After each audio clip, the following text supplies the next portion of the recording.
Hi, this is Kerby Anderson. Each day we take on the tough issues and provide a biblical perspective to them. The topics we cover are wide-ranging. Apologetics, theology, prophecy, creation and evolution, intelligent design, marriage, family, child-rearing, the millennial generation, trends in society, politics, economics, business, religious liberty, the Constitution, public policy, foreign policy, military policy, tensions in the Middle East, abortion, homosexuality, pornography, sexual ethics, media, technology, history, and America's godly heritage. We talk about anything that affects your faith, your family, or your freedom. So don't go anywhere, because Point of View starts right now.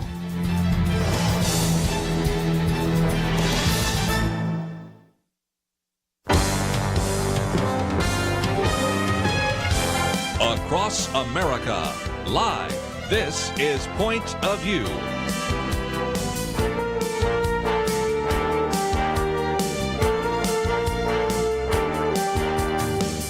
And now, Kerby Anderson. Thank you for joining me in the Tuesday edition here of Point of View. We're going to be covering quite a number of stories in this first hour. And then the next 2 hours, we're going to actually put some tools in your toolbox, because we really want you to be able to argue cases and begin to develop discernment. So from 1 o'clock to 2 o'clock, Steven Pearlman will be with us. He has a book called America's Critical Thinking Crisis. We're going to go beyond the book a little bit and just talk about the importance of critical thinking, evaluating various arguments and ideas, and to learn how to actually do critical thinking.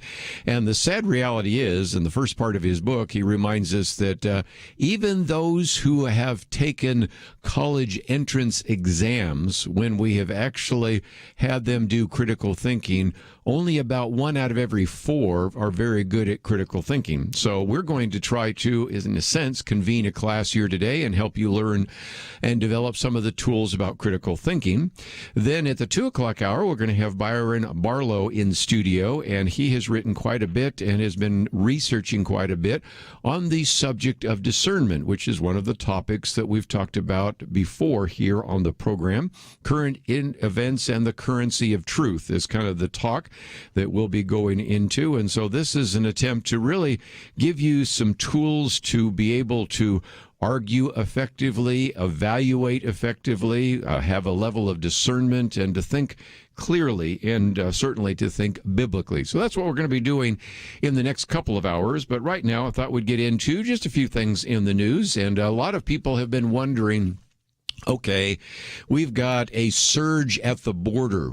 How long does that last? And that is the first article we have on the website here. This is actually a summary of a story that was broken by Axios, and I think this one actually gives you a better summary.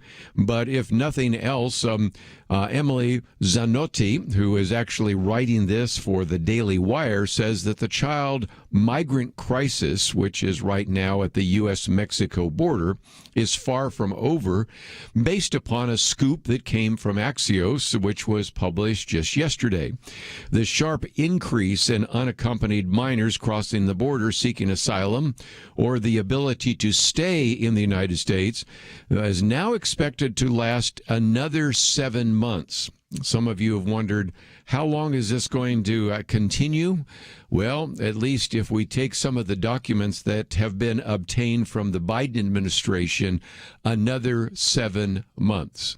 In other words, if you've kind of done your math here, you figure out sometime in late fall, maybe as we're even getting into winter, maybe that is the case. And the Biden administration is projecting that the number of migrants monthly could go above 25,000 each month. Now, they've already been kind of struggling with the influx of unaccompanied child migrants, as well as trying to open as many border detention facilities as they can, but they simply can't keep up with the demand. And if indeed these numbers are anywhere accurate, we are in for a long haul indeed. Now, this comes from some of the material that was produced apparently by the Customs and Border Protection Agency. And these particular notes and documents were leaked to the reporters of Axios. So let me quote from them so you can just see what they were saying to each other in the Biden administration. Are you ready? Quote, the Biden administration projects the number of unaccompanied children crossing the border should spiral from more than 16,000 this month to as many as 26,000 in September. Are you ready for this? I mean, if you think it's bad now, the big surge is still coming. Again, quoting, quote, the Customs and Border Protection range for September is 22,000 to 26,000. Under any scenario, projections include peak month that would double the record that stood until this month, unquote. Now, Axios goes on and tries to put that in perspective. So now I'm quoting from them, okay? And the Axios says, to give a sense of how out of hand the crossings are getting, they say, the administration projected just a month ago that the figure for May would be 13,000. The new estimate for May is 22 to 25,000. So this is sort of like standing at the seashore and having some waves lap up to your ankles, and then you see in the distance a wave that's going to come up to your waist or maybe even knock you down. That's exactly what we are actually getting from some of these leaked documents. There's more, okay? Here are some other quotes here. And again, these some are from Axios, some from the various others. So I'll just give you kind of the sense of that. But under the current policies, the government is facing, of course, unheard of policies and numbers, according to Axios, illegally crossing this year. They're now saying perhaps this fiscal year could be 159,000 to 184,000. Not sure exactly how they come up with those numbers, but again, given the fact that you can see who's leaving and then you recognize it takes a month or so sometimes to make it to our border, this is like seeing a, if you will, a caravan, and you can kind of look at who's in the caravan coming, and you can also get some estimates there as well. This article that we've posted not only goes into the documents that have been obtained. I don't know if they've been obtained legally or illegally. Doesn't really matter because now they're out there in the public space. Have also goes into a couple of other issues. And one of those, which I haven't really mentioned, but it's worth mentioning since it's in this article and I have seen the videos, in which they talk about how the Republican senator from Texas, that would be Ted Cruz, was actually trying to film what was taking place in one of the detention facilities, and what was called a Biden official or a political operative kept standing in the way, preventing him from actually photographing, even though she was working very hard to try to prevent him from seeing that. You could see past him into these rooms where you have all these migrant children wrapped in these sort of silver emergency blankets. The kind of things you see sometimes if you've ever done a marathon. You know what we're talking about there. Sometimes things I used to bring when I was backpacking. They're shoulder to shoulder in these detention rooms, plastic walls and silver emergency blankets, and it's just a good illustration of indeed that is the case. A conversation we were talking about just the other day off air, and might as well mention that as well, that we are also, of course, seeing loss of life, and the one in this particular article is where, again, how Customs and Border Protection tried but failed to rescue a 9-year-old girl who drowned while trying to cross the Rio Grande River. And if you've been to the border, you recognize there are some places where the water is easily crossed, and actually you can get across fairly easy because the water level is low. But in other places, not only is the water level fairly high, sometimes the water is swirling. You have some tide pools and all sorts of other things, and whirlpools, I guess would be a better word to use. And those have actually made it very difficult even to cross if you're in a raft, much less if you're going to try to swim across. And of course, that is the loss of life. But nevertheless, this piece that has come out, and it was a scoop that was created by Axios yesterday from some of the documents from Customs and Border Protection. We are going to be in for a very long haul, at least 7 months. And that's the first article we posted on the website. We'll be right back.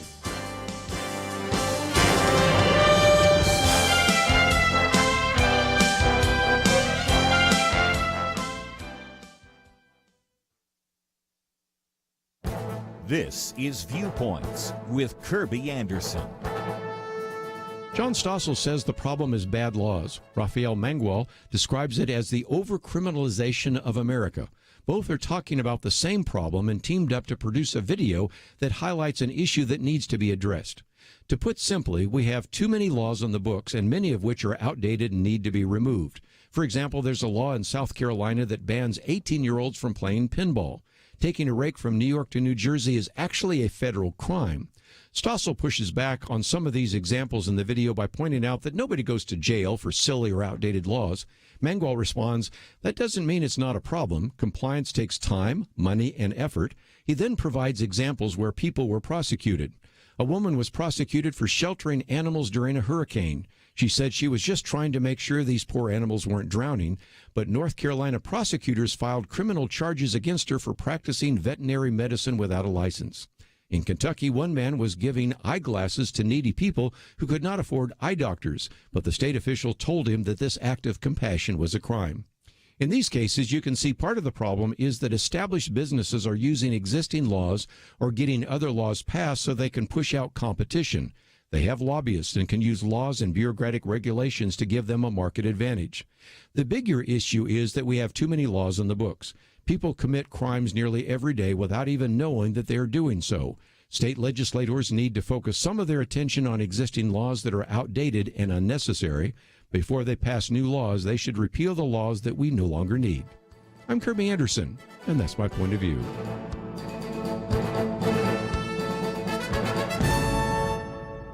For a free copy of Kerby's booklet, A Biblical View on Racism, go to viewpoints.info/racism. That's viewpoints.info/racism.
You're listening to Point of View, your listener-supported source for truth. Back once again, I thought for just a few minutes we might talk about this idea of the vaccine passport.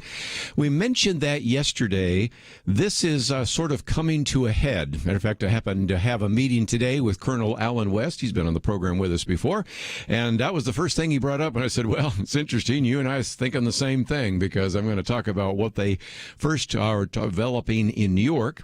Then I was going to talk about, of course I did that yesterday, then talk about what the Biden administration wants to do. And then number three, how already one governor, and that is the governor of the state of Florida, Ron DeSantis, actually has already reacted to that. So that's going to take a little bit of time. But if you were with us yesterday, you might remember that there is a push to eventually have a vaccine passport available to people in the state of New York. Will that end up in other states? Perhaps. If for no other reason, then the Biden administration is working to try to develop this. So it's going to take a minute to kind of go through this, so kind of hang with me. First of all, we had a press conference yesterday, and the press secretary, White House press secretary Jen Psaki, talked about having a vaccine passport. Here's what she said. I've been doing a lot of quoting because I don't want you to say, well, is that what she really said? So this is a direct quote. Jen Psaki said, quote, "We are going to provide guidance just as we have through the CDC.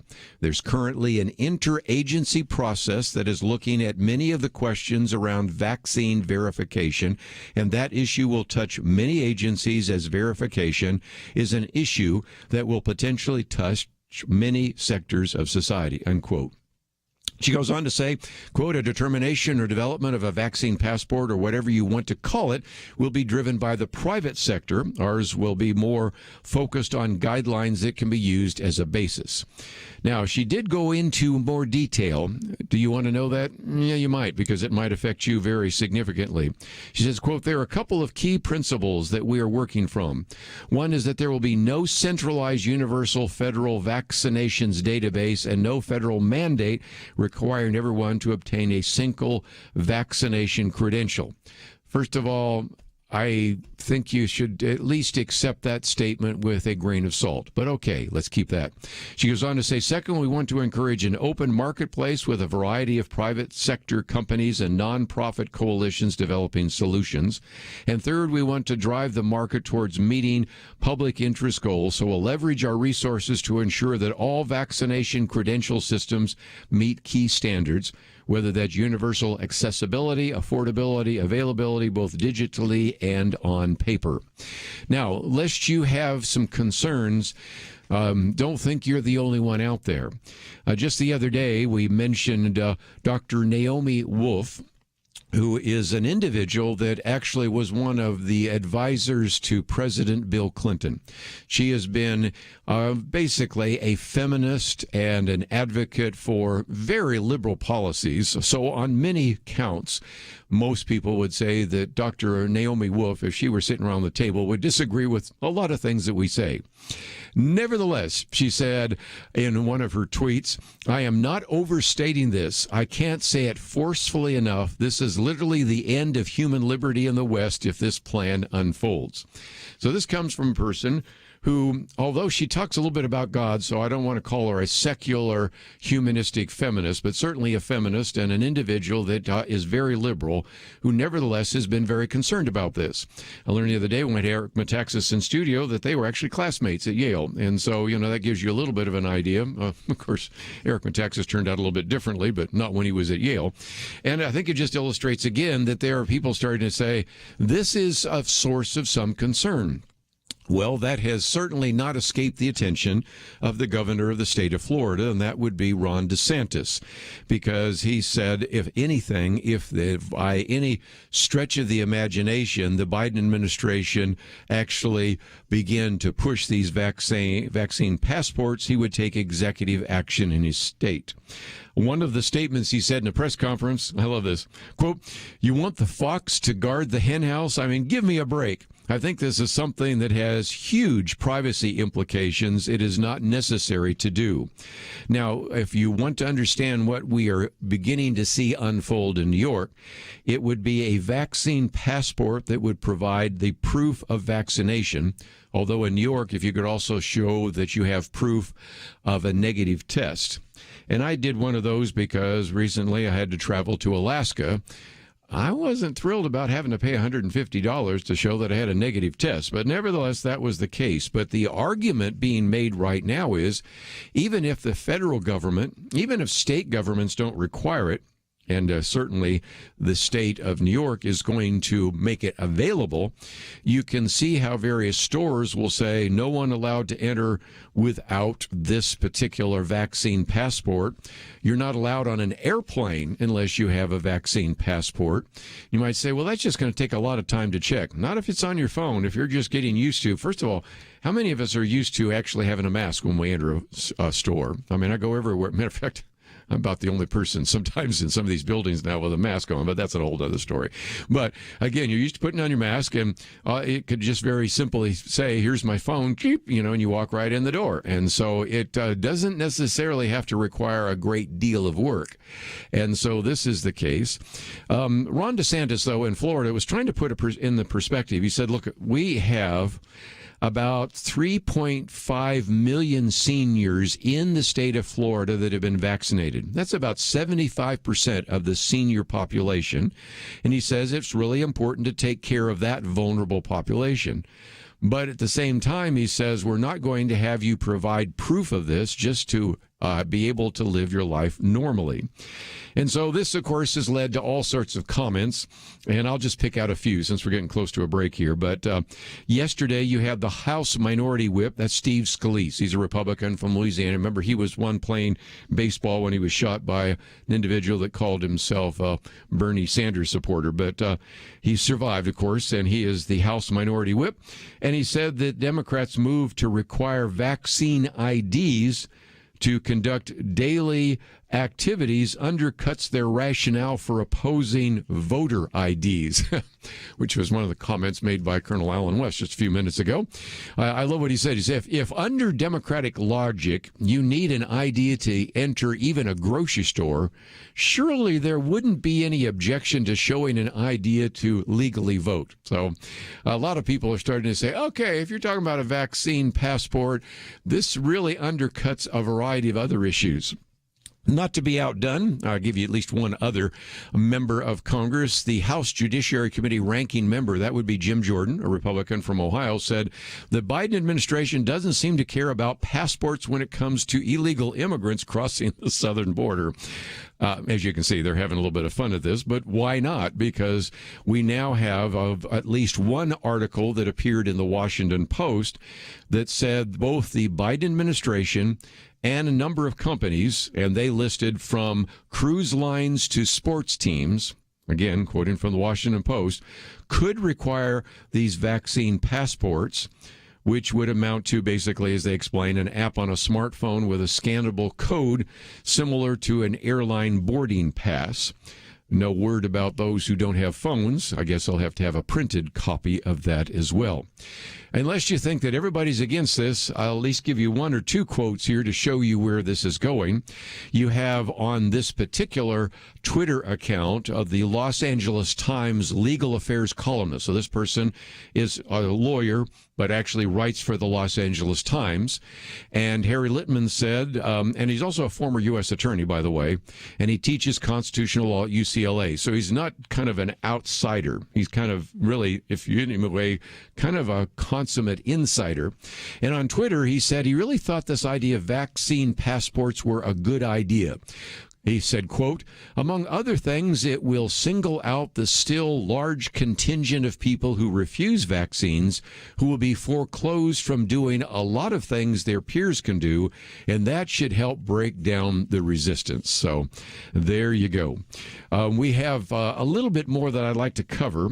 I actually thought that I would be able to cover this in one segment, but there are so many other pieces that are maybe worthwhile, because even though some of you might say, I'm as bothered about migrants at the border, but that doesn't affect me, I'm thinking the vaccine passport affects just about everybody. So I'm going to come back and talk about what's being developed and what kind of credentials those would look like, and just a little bit of the pro and con that's coming down.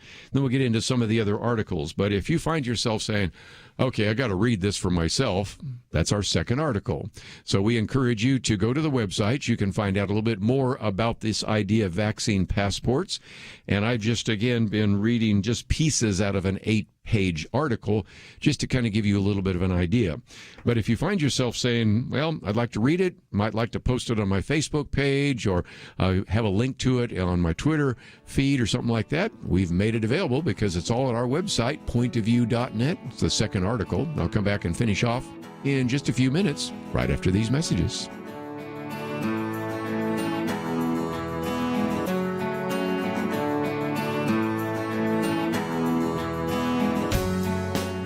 We live in a digital generation. Point of View is reaching this often overly plugged-in generation with truth.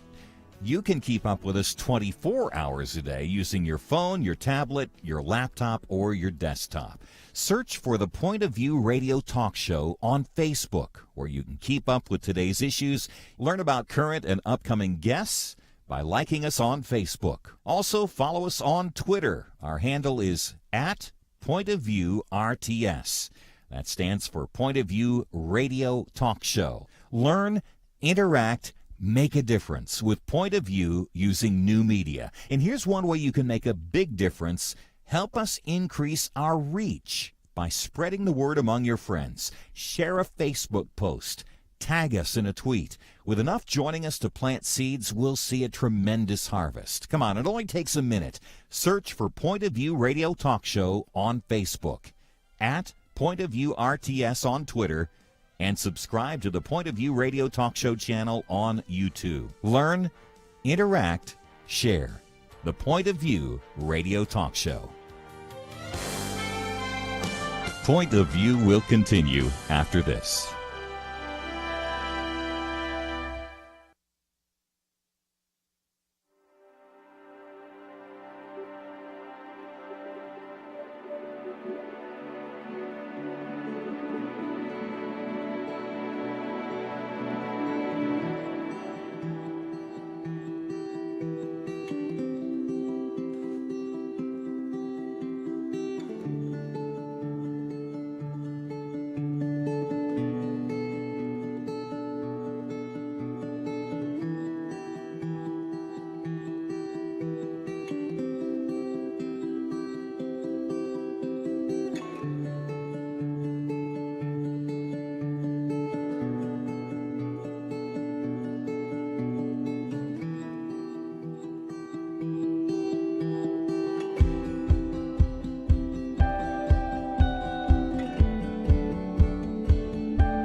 You are listening to Point of View.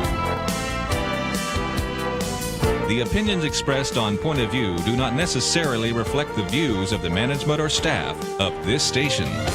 And now, here again, is Kerby Anderson. Back once again, if you would like to join the conversation, 1-800-351-1212. As a program note, let me just mention that the next couple of hours, we're going to put some tools in your rhetorical toolbox, if you will.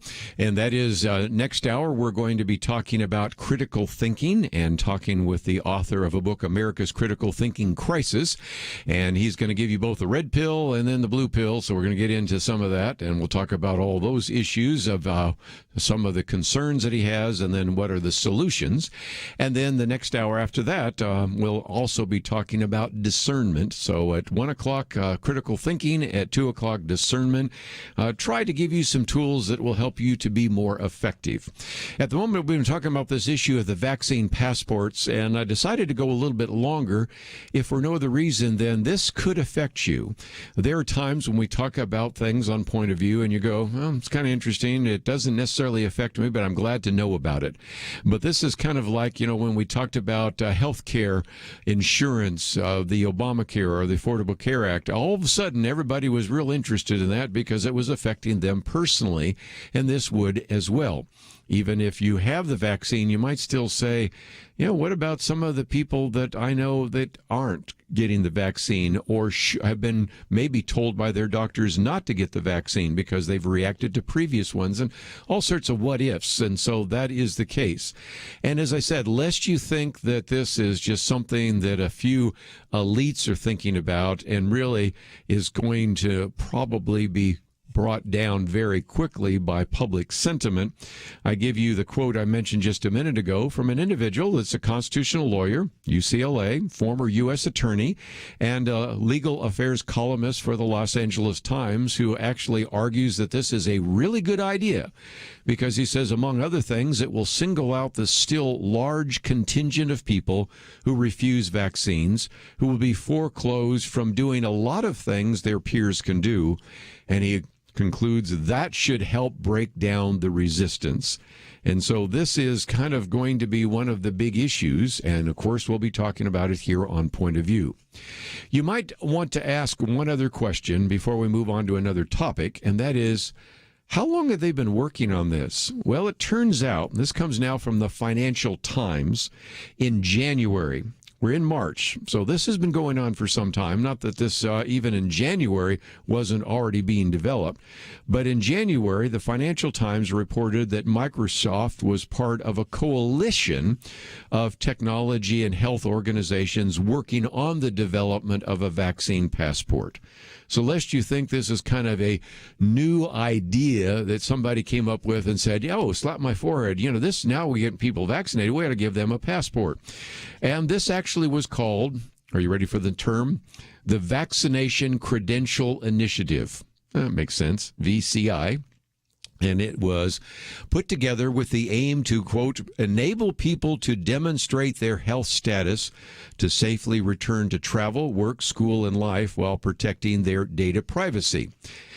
First of all, call me skeptical about data privacy, okay? But anyway, that's the idea. Now, the various groups that are involved with this involve various software companies. The one that's reported in the Financial Times is Microsoft, but you got to believe most of the ones that are doing software are there. Oracle was another one I saw. But then they also involve some various healthcare organizations. One of the more prominent ones is the Mayo Clinic. And those were working with technology which was created in what was called the Commons Project, which has been around a little bit longer. And that was developed in partnership with the Rockefeller Foundation. Are you seeing where this is going? Okay, I just want you to know. So again, the argument is that people have been vaccinated for this virus, then receive a piece of paper which document their vaccination. And so then, after they have that piece of paper, the coalition wanted to develop a digital certificate that could be stored on a smartphone in a digital wallet, or also could produce a physical QR code. Those are those square codes that you see before. And so the argument is once we have that developed and deployed, then event planners could use this for any kind of event. It could be a wedding or whatever. Universities could require that before you could come back to the class as a proof of vaccination. And so you're actually seeing what was being developed in the background for some time. One of the quotes there comes from the executive vice president of Oracle, who said that he was hoping, and they were all planning, to make the passport as easy to use as online banking. So that's kind of the idea there. And so even back in January, Reuters was talking about the fact that there were those in London, plumbers, interestingly enough, who were considering including in their employment contracts a requirement for workers to have the vaccine. So you can see how this could develop very quickly, not just to going into stores, but whether or not you're a student allowed to go to the university, or in this case, a plumber who would be going into various people's homes. Let's jump from there in England to Australia, and the Prime Minister there, Scott Morrison, actually suggested even last August that the vaccine would be mandatory for residents of his country. After he made that statement, though, there was a pushback, and so he began to backtrack on that. And people kind of watching that said, no, we're not going to make it mandatory. Matter of fact, back in August, Dr. Anthony Fauci said that he would not support requiring a vaccine nationwide. He said, quote, "We don't want to be mandating from the federal government to the general population. It would be, first of all," he says, "unenforceable and not appropriate." Of course, that's what was being said back there in August, and you can see how things are changing pretty dramatically here. And so you have, of course, as I mentioned, in early December, a bill was proposed for the New York State Assembly that would require vaccines for all residents who are able to safely receive it. And so that came after the New York Bar Association. The New York State Bar Association actually recommended the state consider making it mandatory for every resident, except for people exempted by a doctor. So we are now moving to the possibility that that app will be available by this Friday. Good Friday will be also roll out the vaccination passport, I guess, day. And so you had some of those. While I'm talking about some that have already come on board, probably some of the most visible ones, for example, would be Australia's Qantas said that proof of vaccination would be required for all international passengers with the airline. And so that is something that I think is just the first step of a number of others. And so we'll see where that goes. But if nothing else, I wanted you to know a little bit more about this vaccine passport. And as a result, you can see that it has certainly been something pushing forward, not just by the Biden administration, but by these various groups, the Vaccination Credential Initiative. And I suspect we'll be hearing more about that. And at the same time, of course, we've heard from governors like Ron DeSantis in Florida. We've heard from a number of members of Congress saying, now, wait a minute, if you're going to have a vaccine passport, I don't want to hear a word about having a voter ID. And frankly, you don't seem to be that concerned about getting passports from the people crossing illegally into this country. But now you want to have all the Americans have a vaccine passport. Pretty interesting indeed. Let's, if we can, take a break. But when we come back, I wanted to pick off just a couple of other issues. One is our third article, Is There No Introspection Among Left-Leaning Journalists? And so that is one. And I thought I'd also drop in something. You know, you really can begin to understand how even some on the left are a little tired of this kind of woke philosophy. And the most recent person to come out against some of the insanity was the atheist Bill Maher. On Real Time with Bill Maher, he talked about some of the woke demands reminded him of Hollywood's blacklist of the 1950s and 60s, where people go to parties and they don't want to talk like I talk. They don't want to know anything about that. And he begins to say, it looks so Stalinist. It looks so much like the Soviet Union. And the example that he used was Winston Marshall, the banjo player for Mumford and Sons, a topic that we talked about here. And so I'll go back to some of those comments that I thought were appropriate as well. And as I've said before, you know that people are getting a little tired of this attempt to always be woke, when even the people you would most expect to want to have people toe the liberal or leftist line are starting to say, okay, enough is enough. And the other day, even Bill Maher actually expressed his concern about that.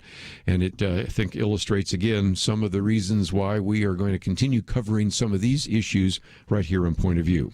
We come back, though. The third article is by Dr. Michael Brown. Is there no introspection among left-leaning journalists? It's a very good piece, and we'll talk about that right after these messages.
Now, back to Point of View, your listener-supported source for truth. Back for a few more minutes. Let me just mention our third article today, and we certainly could cover so many more, but given the fact we're going to be really, in a sense, giving you some tools for your toolbox over the next couple of hours, this will be the last one we'll look at, although I think I will mention Bill Maher just before we run out of time.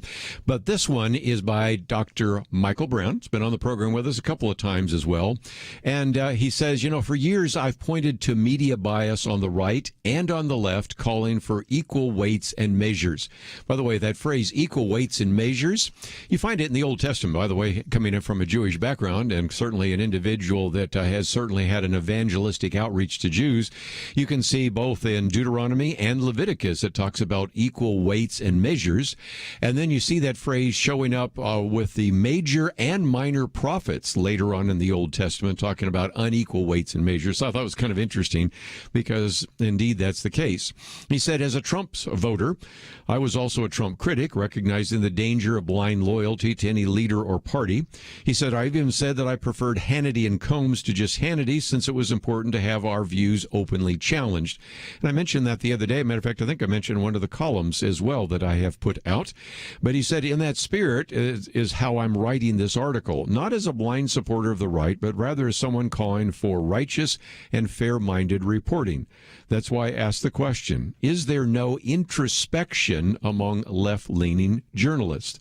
And so, again, he gives a lot of examples, and in the interest of time, I won't go into all of those, but this goes on for 2 pages. But one of the examples he uses is, for example, for years, news outlets like CNN warned of us and really warned all of us about Donald Trump's alleged declining mental faculties. Remember, I talked about this yesterday.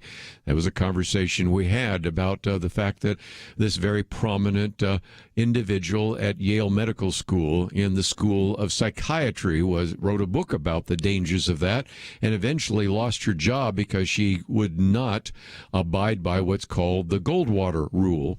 So anyway, he talks about the fact that we'd heard so much about the declining mental faculties of Donald Trump.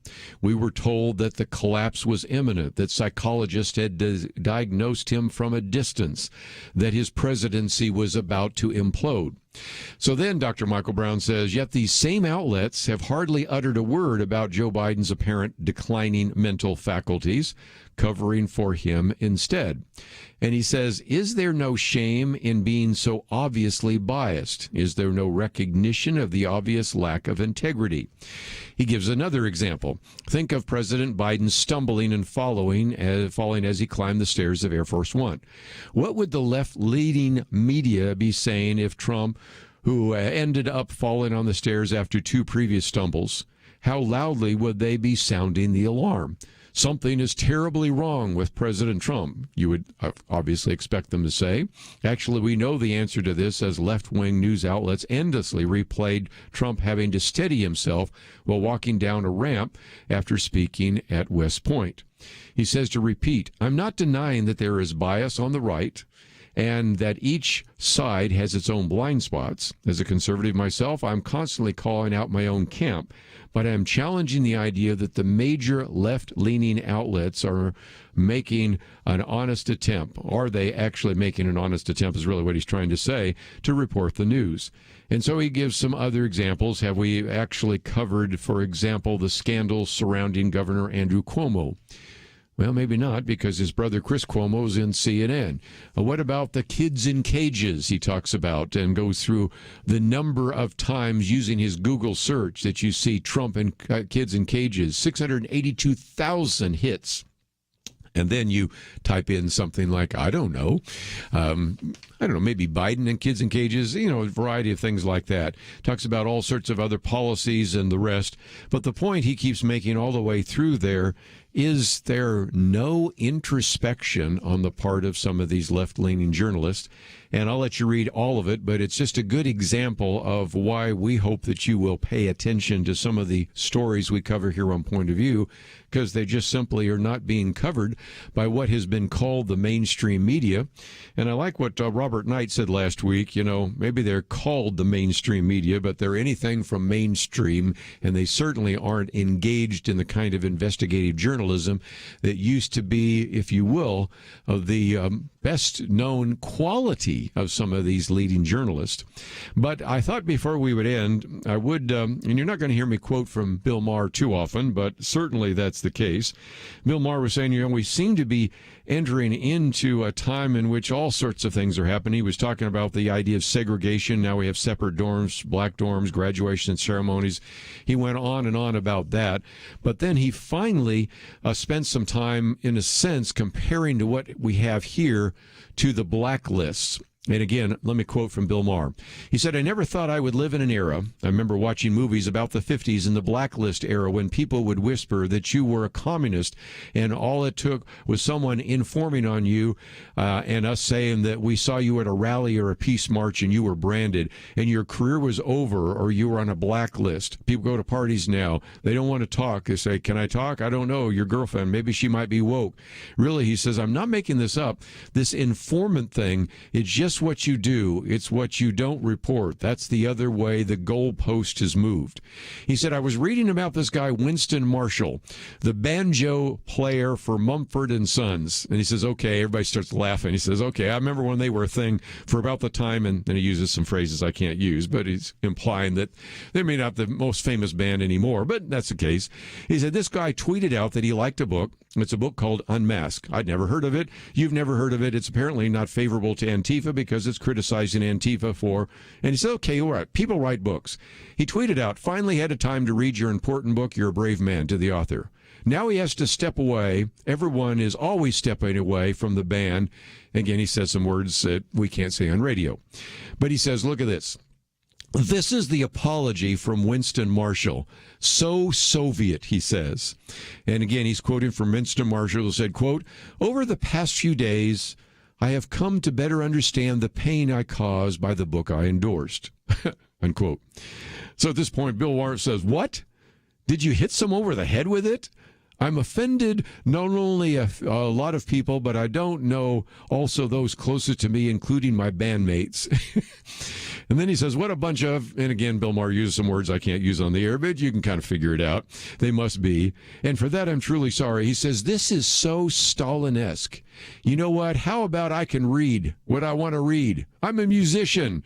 Don't worry, it won't happen again. Say something like that. And so Bill Maher kind of gets angry that Winston Marshall doesn't say, wait a minute, I can read what I want to read, or yeah, I'm a musician. I don't know anything about the politics stuff, but it's just, I read the book, okay? Or even if you want to say, okay, I'm sorry, it won't happen again, but I'm not leaving the band because this is stupid. But nope, that's not what they say. And of course, the point is Bill Maher is just unbelievable. He uses a lot of words, again, I can't use on here, but he's making some pretty strong statements, but they're very similar to the statements we've made here as well. If somebody can bully you on social media, and that's enough for you to then grovel and say, I know that my words might have hurt you. I love what his line is. What'd you do, hit him on the head with a book? What? It illustrates again that we just simply need to stand up to some of these individuals. If indeed you need your safe spaces, and if indeed having read a book that you don't like is enough for you to try to drive a person off of a band, we've gone into a level that looks as bad and maybe even worse than the blacklist of the 1950s. So 2 cheers, maybe even 3 cheers for Bill Maher. Not going to hear me quote very often, but when your secular atheist skeptic is saying enough is enough, it's time to say it's enough. We're going to come back and talk about critical thinking and then discernment. I'm really looking forward to giving you some tools to be more effective, and that comes right after this.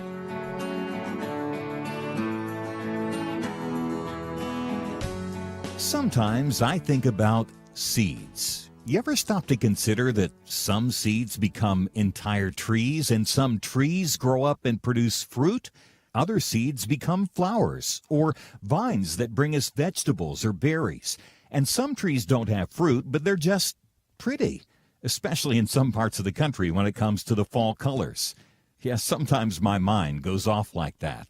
And I also think about such things when it comes to the seeds that so many have planted in the quest to impact our nation through Point of View Radio. You may think that your gift is a small thing, but like a seed, it can grow to have an impact beyond your imagination. If you want to see beauty again in America, consider planting a seed today and making a difference by joining the Point of View Truth Team. Get the details today, right now, by visiting pointofview.net/team or call us at 1-800-347-5151. Plant a seed for a great future. Cultivate truth. Pointofview.net/team and 800-347-5151. Point of View will continue after this.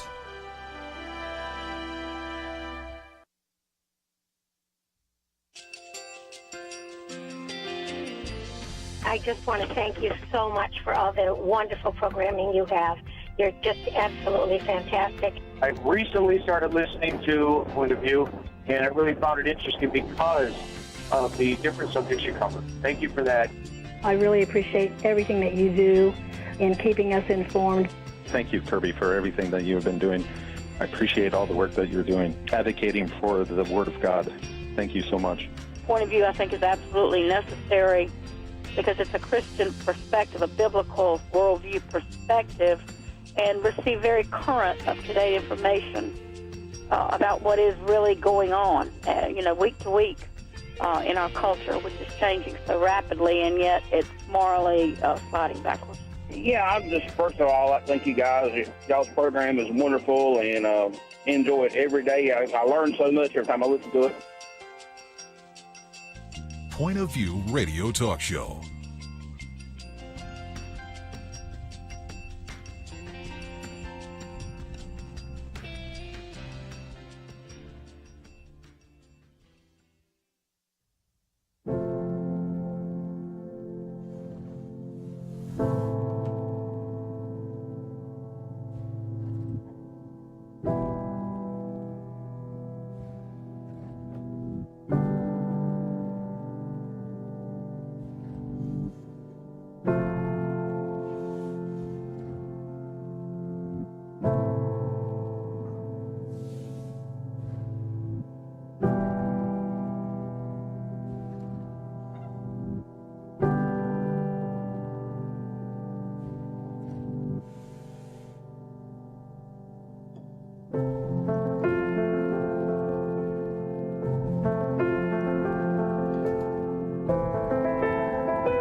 Hi, this is Kerby Anderson. You know, each day we take on the tough issues and provide a biblical perspective to them. The topics we cover are wide-ranging.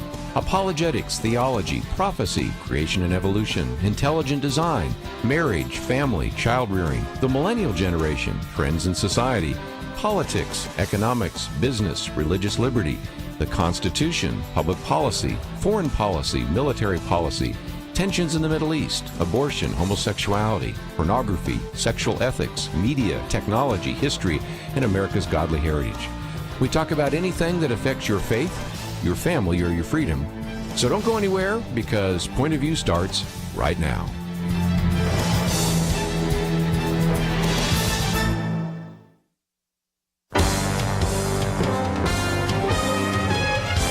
Across America, live.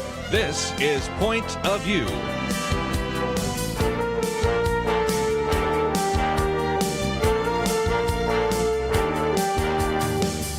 And now, Kerby Anderson.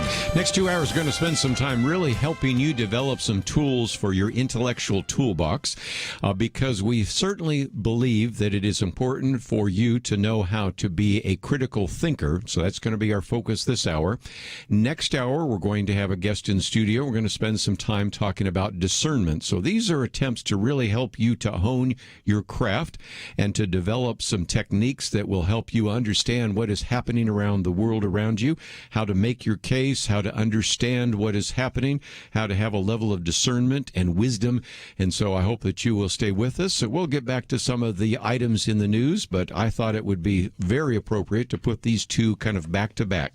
This hour, we're going to be talking with Dr. Steven Pearlman. He is a critical thinking expert and is the author of the book America's Critical Thinking Crisis: The Failure and Promise of Education.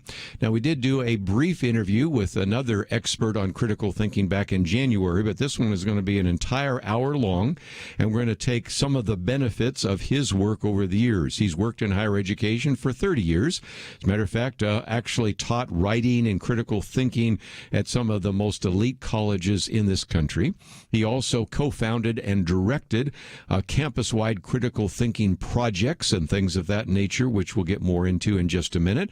An individual that has an earned doctorate from Indiana University of Pennsylvania, and the co-founder of the Critical Thinking Initiative and author of this book on America's Critical Thinking Crisis. So, Dr. Pearlman, it is a delight to have you on the program. Thank you so much for having me. It's a pleasure to be here.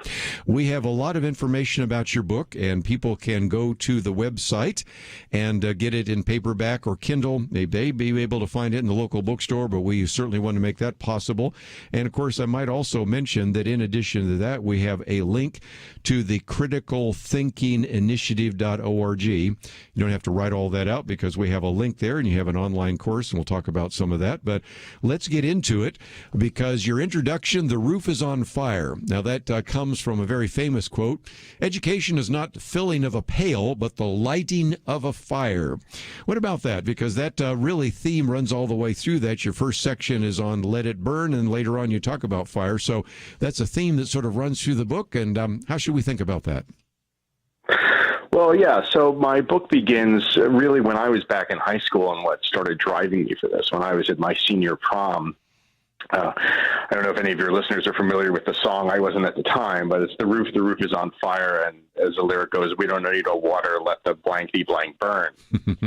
And I had a curiosity throughout my life as to why there is so much resistance to education. And we see it in this country, a real pushback against it. There's so many movies that are making fun of school and high school. And we see very few people who are excited to be going to school, very few students, and really want to solve for that. And what I came to realize over the course of studying education and the research on it over the years is that really our system is, and our whole paradigm of education is backwards.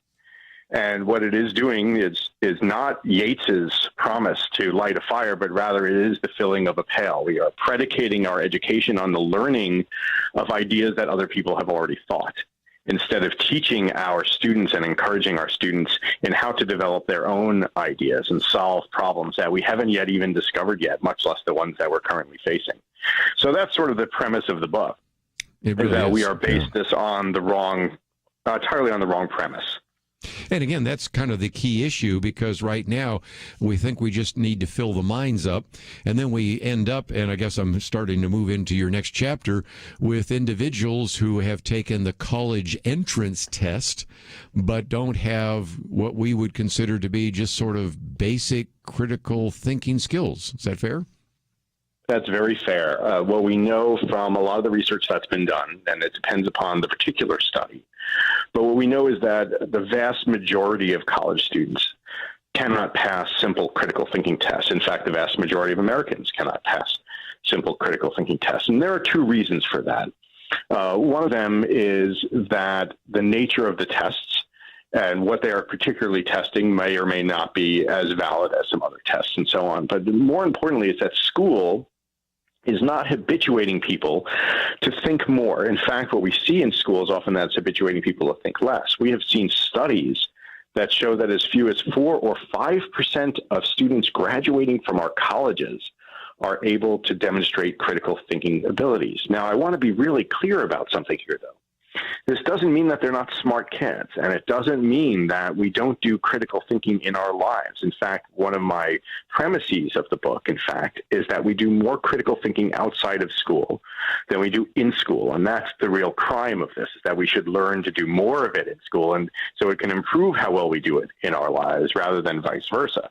So it doesn't necessarily mean that we're not smart people. It doesn't mean that we're not capable of critical thinking. It merely means that we don't have a reason or a way to demonstrate it in academic and intellectual context.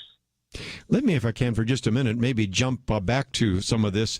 Your first chapter has blue pill, red pill. Anybody who's watching Matrix knows where we're going with that. But one of the things that just jumped off the page to me is that not only are schools not aiding that, they may be diminishing that, because you point out, and I've never seen this before, that babies, sometimes just 16 months of age, are surprised by false information. And if you've ever been around young children, if you say something wrong or you call something the wrong name or whatever, they almost immediately want to correct you. So there is a sense that before they are, quote, educated, before they have gone through the schooling process, it seems like they have kind of native critical thinking skills that may be atrophy or even get diminished in the educational process. What about that? That's accurate. What we have as a species is a great capacity to reason. We do this naturally. We do this through nature better than any other species on the planet. It's why we're able to survive for so long and come to rise to be the dominant species on the planet. It's because we have this capacity to reason. And you mentioned the children of 16 months. Well, there are actually earlier studies of babies who are born there, newborns in the hospital. They might just be a few hours old. And they're able to show them dots on tablets, like on an iPad, and a certain number of dots, and they're able at the same time to play a certain number of sounds. And what they know is that babies will be able to understand when the sounds do not match up to the number of dots. Now, there has to be a significant differential. They can't tell 15 sounds from 16 dots. But nevertheless, newborn babies show this capacity to reason. Wow. Unfortunately, what we see in school, and there are fMRI studies on this. And what they do is they take wearable brain monitors and they put them on college students. And they had them go throughout the day or for a week wearing these portable brain monitors. Well, we're able to monitor their brain activity and see certain levels of brain activity when they're doing homework or when they're socializing, when they're eating, when they're studying, and so on and so forth. The lowest brain activity was typically when they were in class. Sad. And that's what I'm talking about, where our educational system needs to rethink what it's doing. And I want to be clear not to blame educators for this. I've worked with thousands of educators, and I train them. They work very hard, and many of them are struggling to find ways to do this, and they don't know how to do it, or they're within so many constraints of their institutions that they're not able to do it. So let's not put any blame on educators about this. But nevertheless, that's what we see as a frightening outcome of all this, is actually the diminishment of the intellectual capacity in the classroom. We'll take a break and continue our conversation about America's critical thinking crisis with Dr. Steven Pearlman. We'll be back right after this.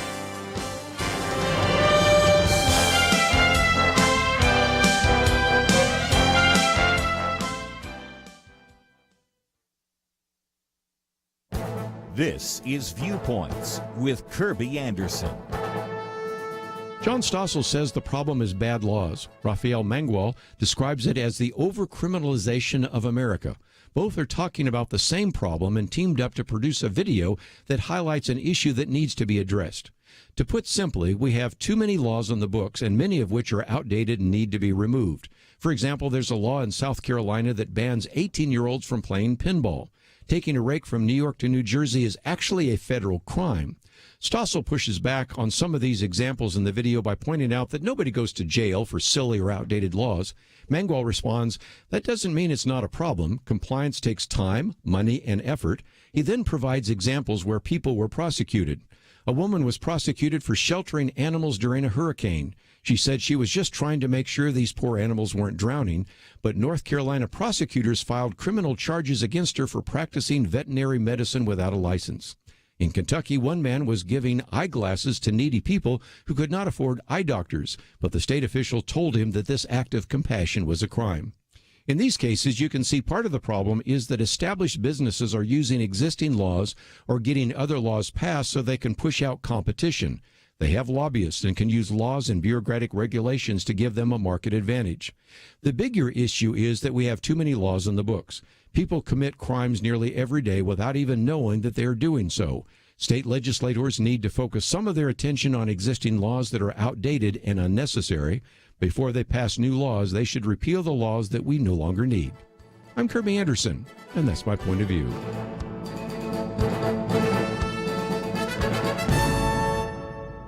For a free copy of Kerby's booklet, A Biblical View on Racism, go to viewpoints.info/racism. That's viewpoints.info/racism.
You're listening to Point of View, your listener-supported source for truth. Critical thinking is our topic today, and let me just mention, even though we're talking about this book, which has been out for a couple months, might be able to find it in your local bookstore, but we have a link so that you can get it both in paperback and Kindle. But we also have a link to the criticalthinkinginitiative.org. As I said before, you don't even have to spell it all out because we have a link that you can use, and that then gives you an online course if you want to know more. There's podcasts, there's consulting, there's all sorts of issues. So that is all available as well as we talk with Dr. Steven Pearlman. And we've been talking about the red pill, blue pill. I guess the blue pill, there's one other point I might make before we let you, Morpheus, give us the red pill. And that is that most people believe that critical thinking is important. If you go to the business community, all sorts of individuals in corporate America believe that critical thinking is important. If you talk to educators, they all believe, of course, that critical thinking is important. So it's not like we don't believe it's important. It's one of the reasons we're focusing on it here today. But be Morpheus now for just a few minutes. Move from the blue pill to the red pill, because you've got some really arresting kind of facts and figures and statistics that illustrate that even though we think it's really important and maybe even think we're doing it, we really aren't, are we? We're not. And again, it's not necessarily because people aren't smart people, but there's a difference between being smart and thinking critically. In fact, what the research has shown us is that people who have a dedicated critical thinking skill, who really learn how to think critically rather than just having a natural intelligence, make better decisions in life than people who are just smart. So we know that they're not the same thing. We know that all of the business executives, if you open up an issue of Forbes or the Wall Street Journal anytime, you can almost always find someone clamoring for stronger critical thinking skills coming out of our colleges because our business executives don't see it. We know, for example, in our conversations with the military, that we were speaking with people in the Air Force and consulting with them, and they were telling us that the problem 10 years ago or 20 years ago was trying to get enough data. They need to get enough intelligence to make good decisions. And that was a challenge as the internet was emerging and so on, and they had to track all the different things happening in the world as the world was getting more complex. Now the problem is, they said that they have more data than they know what to do with. They have all the intelligence. What they don't have are people who have the skills to analyze that intelligence and make smart decisions off of it. And the examples can go on and on. Noel Level's foundation found the greatest skills gap between what was needed and what was actually happening in critical thinking and employment. And to make matters worse for all of us here in the United States, it's very true that the whole world is not necessarily in the same boat that we are. We are, in fact, doing some of the least effective work in the world with respect to our students and teaching critical thinking. And other countries are surging far ahead of us and transforming their educational systems, which we're unfortunately not. So the red pill version of this, unfortunately, is that we're in a fairly bleak situation when it comes to how well we are cultivating our students and our individuals in our society to be able to think critically, make good life decisions, and also succeed in business. And again, let's just be honest enough to say that most of the people listening to this broadcast in about 36 states, from Florida to Maine, from California to Alaska, might think they're doing pretty well with critical thinking. But if the latest surveys show anything, if you were to give people a simple critical thinking test, half of the adult population would earn what you say an F. Is that true? That's correct. Half the adult population earns an F. Then another very high percentage earns somewhere in the D to C range. We have a very small percentage of the population that earns anywhere in the B to A range. It's usually just a few percentages in the A's. We all think that we're good critical thinkers. But again, I want to emphasize that actually defining critical thinking and being able to become self-aware of what we do and what is involved in a thinking process is something that's very hard to do. In fact, it hasn't been done very much in the world. So for those people who are listening at whom are thinking, well, I'm a strong critical thinker, and again, might be very smart, I would ask you to think and try to define it. Could you really define what critical thinking is? Could you ask your friends and see if they can define it? And if you interrogated those definitions of it, you say, well, how would you explain that, or how would you define that? Are they really able to back it up with anything that's substantive? Or does it degrade into just sort of throwing some terminology around? And unfortunately, what we see even among educators and intellectuals is it typically degrades into throwing terminology around. Yes. Well, again, the question I'm sure on everybody's mind is, okay, since maybe I'm not very good at defining what critical thinking is, how would you define it? And how have you, after spending so many years studying this, have concluded that there are certain things inside the circle and certain things outside the circle? What does that entail? Yeah, it's a great question, and it's so hard to answer in any short order because it takes us actually quite some time to teach people the full nature of what critical thinking involves. Sure. And one of the reasons for that is that it's hard to find things that we would exclude from it in certain respects, right? We're going to say it's analysis or evaluation or thinking outside the box or what have you. All those things could arguably be part of critical thinking. What we try to do at the Critical Thinking Initiatives, my colleague and I came to find the neurobiological root of critical thinking. And what that means is that we know that all organisms on the planet, all animalistic organisms, not plants, all organisms on the planet work from a basic switch mechanism in their brains.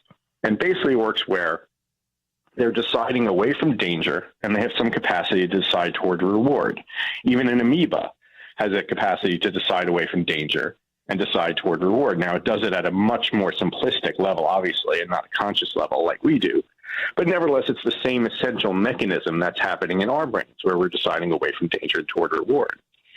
What's interesting about that is that our brains have been designed to like answers. We evolved to like the pleasure of solutions. So there's part of our brain called the basal ganglia that releases dopamine, which is a pleasure drug for us, when we have solutions to questions, when we get answers to things that have been bothering us. So if you've ever lost your keys and you've been anxious because you couldn't find your keys, that's your brain being upset about confusion. and uncertainty. And when you found those keys and you felt that actual physical relief in your body, you went, and you sighed, and you felt better, you found the keys, that's your brain releasing the dopamine. That's a very simple example. Well, for all things, what it comes down to is taking the brain from that moment of being confused by things and giving it the form and the mechanisms and the training to be able to return to a place where it's confident again. That's what our brains are built to be able to do.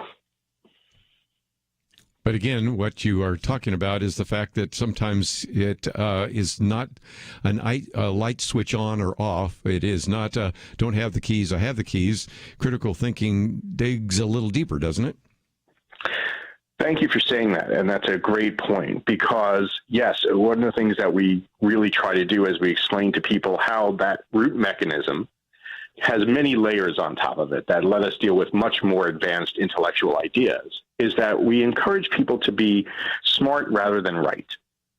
And what we're trying to get people to understand, and it's so important, is that any question that's really worth asking right now, anything that we're grappling with in our society, in our lives, generally doesn't have a right answer. And in a sense, what I mean is we can all agree that racism is bad. No one's in favor of racism. But there's no one simple right answer to solving racism. There's no one thing that we can do and flick a switch and racism is going to go away. It's a very complex, convoluted problem.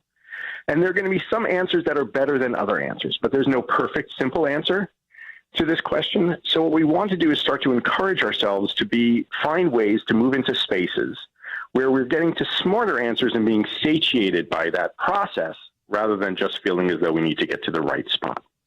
We need to take a break. When we come back, though, I want to get into a couple of issues. One, of course, you do address the issue of online learning. Of course, you have an online course, but a lot of people have been wondering, especially since we're trying to educate so many kids online these days because of the pandemic and the lockdown, that doesn't allow for a lot of interaction, Socratic teaching, and those kinds of things. And so that's certainly one of the issues we want to talk about. And also, early on in the book, you talk about maybe the differences sometimes between professors and students in terms of wanting to have some interaction. And I'm not saying you can't interact on a Zoom call or on online learning or electronic learning, but it probably doesn't manifest itself quite in the same way as think of Dead Poet Society, if we're going to use a movie that kind of illustrates that. So I want to come back and talk about what that means, and also encourage people to go to your website right now during the break. It's a pretty long break, so that's a chance to go and find the website, the criticalthinkinginitiative.org, and talk about some of the resources that are there, because even though we're talking about the book, you have a lot more available through the Critical Thinking Initiative, and we wanted people to know about you, wanted to know people about what to do, and again, try to give some people a few tools so that they are using more critical thinking skills as they're evaluating the news and information and commentary and all the things that we talk about every single day here on Point of View. Talking about critical thinking this hour, talking about discernment the next hour. Two things to really help you hone your ability to think clearly and to have discernment. We'll talk more about that right after this. We live in a digital generation. Point of View is reaching this often overly plugged-in generation with truth. You can keep up with us 24 hours a day using your phone, your tablet, your laptop, or your desktop. Search for the Point of View Radio Talk Show on Facebook, where you can keep up with today's issues, learn about current and upcoming guests by liking us on Facebook. Also, follow us on Twitter. Our handle is @PointOfViewRTS. That stands for Point of View Radio Talk Show. Learn, interact, make a difference with Point of View using new media. And here's one way you can make a big difference. Help us increase our reach by spreading the word among your friends. Share a Facebook post.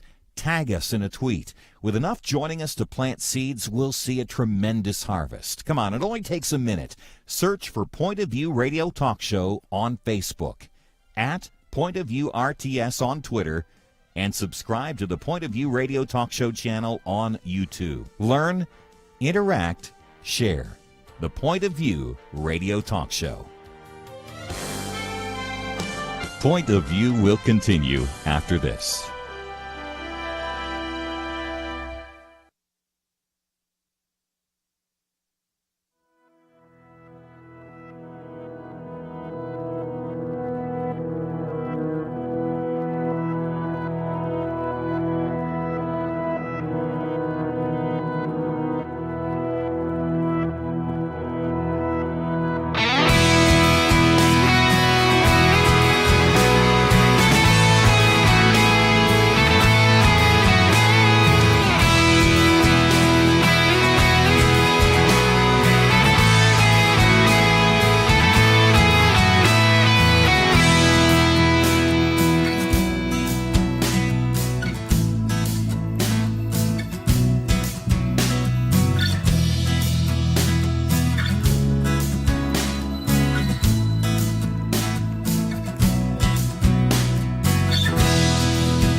You are listening to Point of View. The opinions expressed on Point of View do not necessarily reflect the views of the management or staff of this station. And now, here again is Kerby Anderson. Continue our conversation today with Dr. Steven Pearlman as we talk about his book, America's Critical Thinking Crisis, a relatively inexpensive book that you may want to get, even less expensive. You get it on Kindle, but it's only one of the resources I want to point you to because you also have the criticalthinkinginitiative.org. And so, Dr. Pearlman, as they go there is an online course, there are podcasts, there's consulting. If people say, I would like to learn more individually. Maybe, again, we have pastors and heads of Christian schools and all sorts of individuals in the academic world and in universities and things like that say, this is something I need for me, for my students, for my faculty, whatever it might be. They can find those resources at the website, can't they? Most of them, yes. Anyone who's sort of a headmaster of a school or leading an organization who wants to bring more critical thinking there can contact us, and we'll be happy to talk about consulting with them. We like to do that and support all the organizations that are out there as much as we can. The online course will be launching probably next week or the week thereafter, and anyone who's interested in that for themselves, or if you have a student or a child who's in teens or up, and would be interested in that, please just send us an email at info@thecriticalthinkinginitiative.org. That's info@thecriticalthinkinginitiative.org. And we'll let you know when it goes live, and we'll even send you a coupon to take something off the price for your trouble. Well, that sounds very good. And again, we have all those links on our website. Since we're talking about online thinking and education, you have in Techademy, a chapter that gets into this issue of online learning, and that's a concern right now since we have entirely too many kids in front of a screen. But even if they were in school, we recognize they also have their face in a screen with a computer or a cell phone, and it does seem to me, I'm not trying to be down on technology, obviously you and I are both using technology, but we recognize the strengths and the weaknesses. But if you want to develop critical thinking, I'm not sure putting your face in front of a screen all those hours is the best way to get there. What are your thoughts? It's absolutely true, and I know that sounds a little bit hypocritical of me since I'm offering an online program. Let me establish the difference. What an online program can do in certain areas that other things cannot is it can reach people with a message and an idea and some training, and ours is a very particular kind of training that they might not get otherwise. And that's very important. There's certainly some cause for that, and I would certainly also say in this time of COVID, online learning has been a very important supplement to the more in-face learning that students get as they've really been going to school over the years. So there are times when it's needed, and there are certain things that it can accomplish that are very important. What we know on the whole, from a broader perspective, though, with putting the exceptions aside, is that time in front of screen is not healthy for brains at all.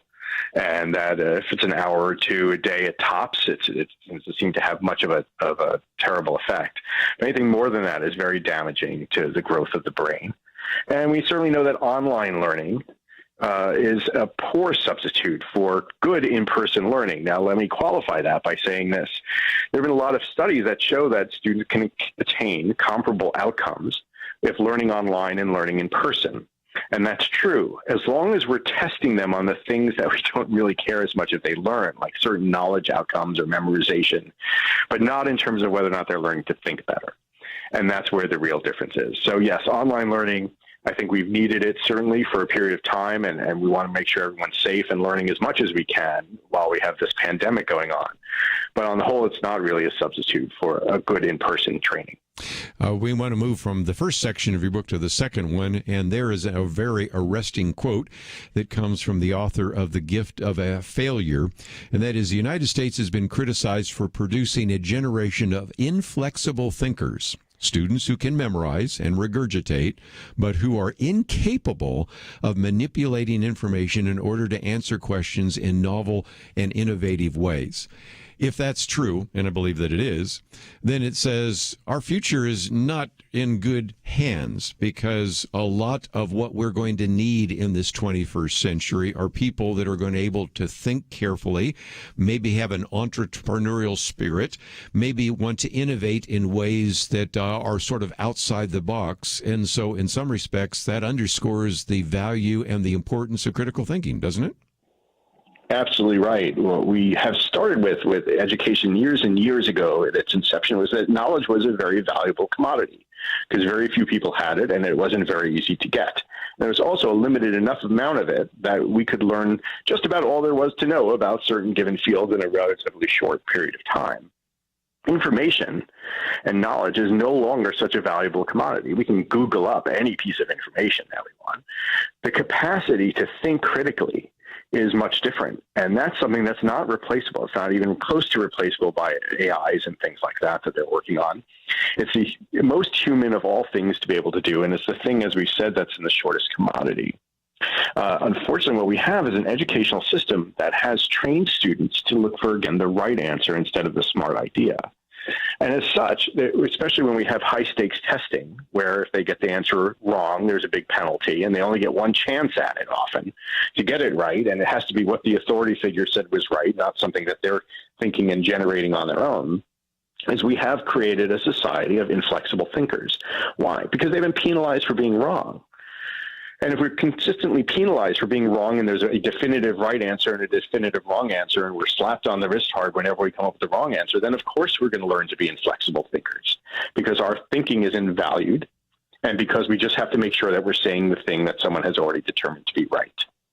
You know, one of the things that you said just in passing is worth mentioning as well, because I can look it up on Google and I can give you an answer. Then I think I have mastered that, and you really haven't. To use an illustration, I have noticed over the years, because I like birds and I am kind of a bird watcher, people ask what the name of the bird is. And, you know, if you give them a name, they go, oh, good. And it's kind of like, that's all I want to know. There are lots of birds you can study. You don't know what the name is, but you can learn a lot about their behavior. And there is a sense right now, whether you use bird watching or getting an answer off of Google or anything else, if you don't know anything more than just the quote right answer, you really don't know a whole lot, and you certainly aren't going to be very successful in the future, are you? That's absolutely correct. And Google, we know, is a good tool for trivia. Yes. For the most part. Yeah, but it's not really good for understanding the depth of ideas, and there's no replacement for people who are real experts in their fields. And there is something called the Dunning-Kruger effect, yes, which is that people who have some of the least knowledge are often those who are the most confident.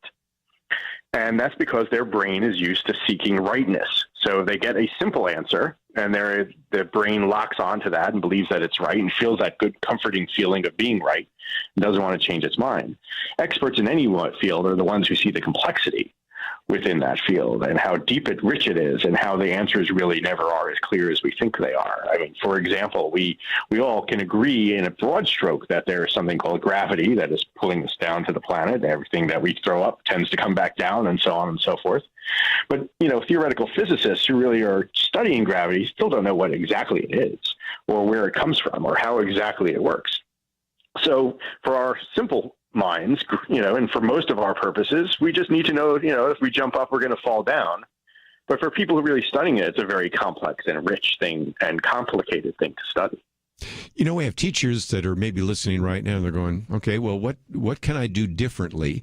And, of course, that deserves a longer answer, but you do have a section here about control and mastery learning and those kinds of things. I think we've given some hints about this idea of interaction and giving students an opportunity to be creative and innovative and those kinds of things.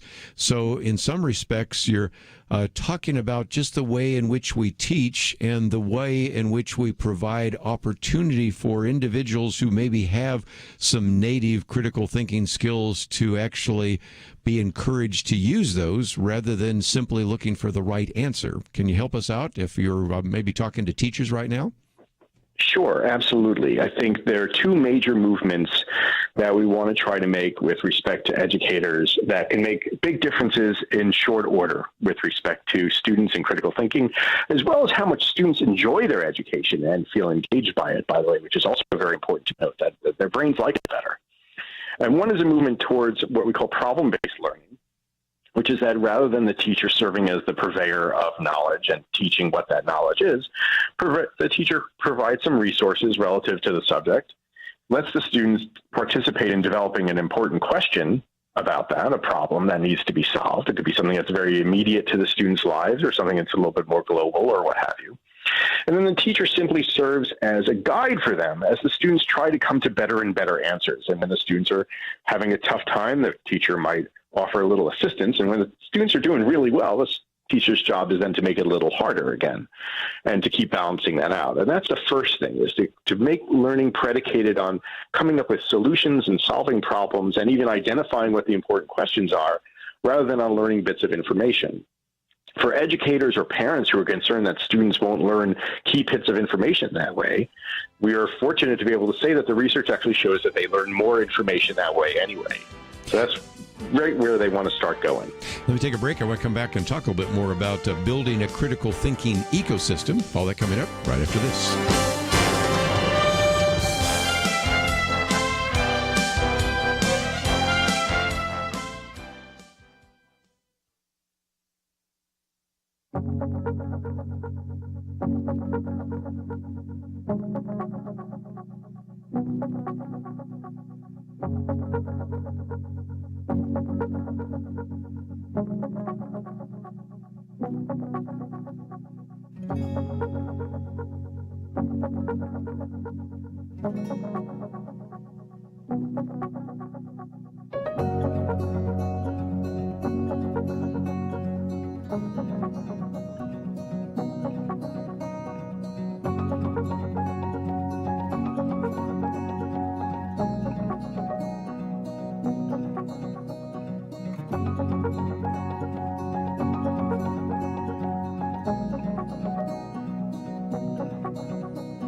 Now, back to Point of View, your listener-supported source for truth. To continue our conversation for a few more minutes with Dr. Steven Pearlman as we talk about his book, America's Critical Thinking Crisis.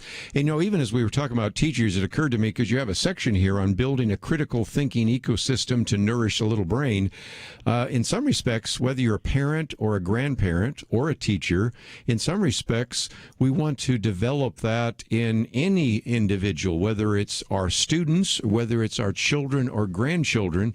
So maybe you can broaden that a little bit, because a lot of us want to know what we can do to at least help those who we have an influence, maybe our students or our kids, be able to think critically, given the fact that it looks like the vast majority, unfortunately, are not going to be critical thinkers, and their ability to do so will help them be successful in the 21st century.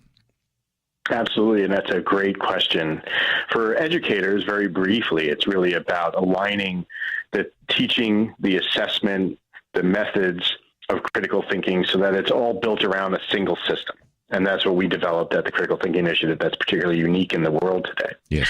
But there's a lot parents and parents and grandparents and sisters and brothers can do to help one another and help our younger people become stronger critical thinkers. And I think one of the most important things is to start to value the question over the answer and the process over the answer as well, and not to show authoritarian parenting as much, but rather to raise them in a more intellectual fashion. And so what we know, for example, is that children who are raised in a very authoritarian household where, what the parent says is right is always right, and that's the only answer. Why am I going to do that? Because I said so, and so forth, is that they actually grow up to have lower dispositions towards critical thinking than students who are raised in intellectual households. Now, let me explain what that means, though. It doesn't mean that everything's in negotiation with the child. It doesn't mean that at all. What it means is to say, when you say, well, it could be something simple, like, well, if a child asks, can I have a cookie? And you say, well, you can't have that cookie right now. And this child could say, why? I say, well, why do you think I'm saying you can't have a cookie? And what reasons would you have for thinking you could? And what do you want to know about this cookie problem that you're facing here? And could you come up with an argument that might persuade me into giving you that cookie? And maybe they can, and maybe they can't, right? But the idea is that we're always choosing opportunities to help help our children think through things, rather than just follow authority or listen to a particular answer, be told what's right. And that could go on to much more advanced things. It doesn't have to be with a simple cookie, but even when, a young child will say, well, where does the sun go at night? And instead of telling them where the sun goes at night, ask them, where do you think the sun goes at night? Why do you think it goes there? And they might say, well, I think a blanket covers the sky at night. And yes. This is where the sun goes. You say, well, great. Where's the blanket go during the day? How is that blanket getting over the sun? Why doesn't it burn? Ask them all these kinds of questions and let them think through things. And it's much more important that they practice the process of reasoning and come to answers that might not be the best ones than it is that they get simple answers and just learn to digest those and absorb those into their heads. And I've taught my own Sunday school class sometimes in a Socratic way, and very quickly I see everybody looking at their shoes because they're not used to that. They just want me to dispense all the information and come to the conclusions. And when you raise a question and then say, let's break into a discussion group, or what do you think is the best answer to this? Or how would you answer to this person? After a while, they get into it. But we have been so trained to sit back, whether it's in school, whether it's in church, whether it's even in the business world, to have the expert get up there and tell us instead of actually engaging in some kind of interaction. So I think there's a lot to be said. And that can be around the dinner table at night as well, when you certainly run into the problem. I'm sure you have as well, because all of us have at one time or another had, how was school? Fine. What did you do? Nothing, and so then you raise up some question that was there in their studies or something in the news, and it takes a few minutes, but sooner or later it gets into a dialogue. And so that is certainly an aspect of something we've talked about here on Point of View and encourage people to do even in their own education. But just before you go, I wanted to once again talk about what is available through your website, because as good as the book is, and it certainly raises the question and gives some good answers, you are now about ready to develop an online course that people can actually participate in. You also have consulting. You have a number of podcasts and then all sorts of updates and things of that nature. So walk us through for just a minute what is available on your website and how individuals saying, okay, you've kind of piqued my interest. This is something I need to do. This is something I need to do for my kids. Maybe a teacher saying this is something we need to do in our classroom. What are some of the resources that are already available so that they can put those to good use? Absolutely, and thank you so much for asking. So on our website, There are ways to get in touch with us if you want to talk about consulting for an organization, a business, a school, kind of educational institution, or what have you. Our podcast, the Critical Thinking Initiative podcast, is really only for educators. It's talking about how to implement teaching practices. But the Smarterer podcast, as we call it, Smarterer, is really for anybody who wants some tips on critical thinking, and we always relate it to pop culture kinds of things. We try to keep it fun and light and short and moving along, but it'll help anybody be a better critical thinker. The online course that we're about to launch is very unique in how it approaches teaching critical thinking, and it teaches our unique neurobiological process for critical thinking that works in any context, no matter what it is. But it's also very unique because it will teach anyone who takes it how to write a paragraph or a short essay, very short essay, in a critical thinking fashion. And that's something that's very rare in the world today, is to find any kind of business report or school report that's really driven entirely by critical thinking. And we know that the writing is still exceptionally valued in educational institutions and in businesses, and it's a key to advancement. So we want to give that opportunity to everybody. And the program is very unique in how it walks people through that process to teach them how to do that. So again, just some great resources, and we have a link to the criticalthinkinginitiative.org. And Dr. Steven Pearlman, I appreciate you writing the book, and I appreciate you giving us an hour today here on Point of View. I appreciate you having me. Thank you so much for your time. When we come back from the break, we're going to spend some time talking about discernment. And if you think about that, we're going to obviously add some of the Christian perspective to this as well, because the scriptures tell us to test everything. And so that is certainly something we're going to talk about. We also are actually admonished, as Paul says, destroying arguments and lofty things raised up against the knowledge of God, and to take every thought captive to the obedience of Christ. And of course, we'll spend some time talking with Byron Barlowe, who has certainly been studying this. And we might also, along the way, mention a book by Tim Challies, who's been on the program with us before. His book is The Discipline of Spiritual Discernment, even though we've talked with him about a number of books, not that one, but we'll kind of deal with that. And so we're going to get into this whole issue of discernment, because after all, we need to have discernment certainly in the world. And so any kind of discernment is important, but we're going to add to that, of course, what about spiritual discernment? And we use the phrase discernment all the time, that you need to have discernment. We use the word, but what does that really mean? How can we develop that? No doubt you've had pastors talk about discernment. You've heard us mention the word discernment. We're going to dig into that a little bit more and see, again, if we can provide you a tool that will help you not only, as we talked about this hour, with critical thinking, but a tool that will help you to discern right from wrong. Now, obviously, the Bible is our standard for that, but it's going to involve a little bit more. Some of you may even have the gift of discernment, but that doesn't mean we shouldn't all have discernment, just as some of you might have, I know, the gift of evangelism, but all of us need to do evangelism. So I think we'll see some of those distinctions, and I'm looking forward to this conversation with Byron as we talk about that. But if you'd like to know a little bit more about some of the topics we are addressing today, I would encourage you to go to the website, pointofview.net. You're going to find some great material and very useful material for you. So when we come back, discernment will be on the topic, and we'll do our best to equip you in that regard right after this. Having civil conversations about important issues seems to be harder and harder. Various media outlets tell people what they should believe, why they should be outraged, and getting people to actually think, well, it can be difficult. Whether it's the gospel, tax issues, social policy, or just about anything else, you need to have solid information and clear thinking to address the hard issues. You need God's truth applied. And that's what you get in less than 2 minutes with Point of View's Viewpoints Commentary, a daily resource to help you be informed and think through the things we need to be talking about. It is free and will arrive in your inbox each day when you visit pointofview.net/signup. Sometimes we know we should say something, but we're silent because we're not quite sure what to say. Viewpoints Commentary can help you break the silence and change the narrative. It can make you a more equipped agent for truth. Get your free subscription to the Viewpoints commentary at pointofview.net/signup. Pointofview.net/signup. Point of View will continue after this.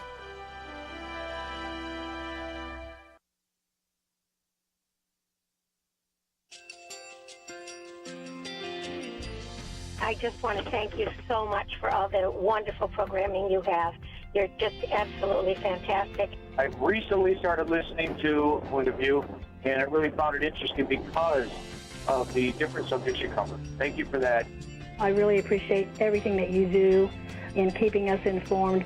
Thank you, Kerby, for everything that you have been doing. I appreciate all the work that you're doing, advocating for the Word of God. Thank you so much. Point of View, I think, is absolutely necessary because it's a Christian perspective, a biblical worldview perspective, and receive very current, up-to-date information about what is really going on, week to week in our culture, which is changing so rapidly, and yet it's morally sliding backwards. Yeah, I'm just, first of all, I thank you guys. Y'all's program is wonderful, and enjoy it every day. I learn so much every time I listen to it. Point of View Radio Talk Show.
Hi, this is Kerby Anderson. You know, each day we take on the tough issues and provide a biblical perspective to them. The topics we cover are wide-ranging: apologetics, theology, prophecy, creation and evolution, intelligent design, marriage, family, child-rearing, the millennial generation, trends in society, politics, economics, business, religious liberty, the Constitution, public policy, foreign policy, military policy, tensions in the Middle East, abortion, homosexuality, pornography, sexual ethics, media, technology, history, and America's godly heritage. We talk about anything that affects your faith, your family, or your freedom. So don't go anywhere, because Point of View continues right now.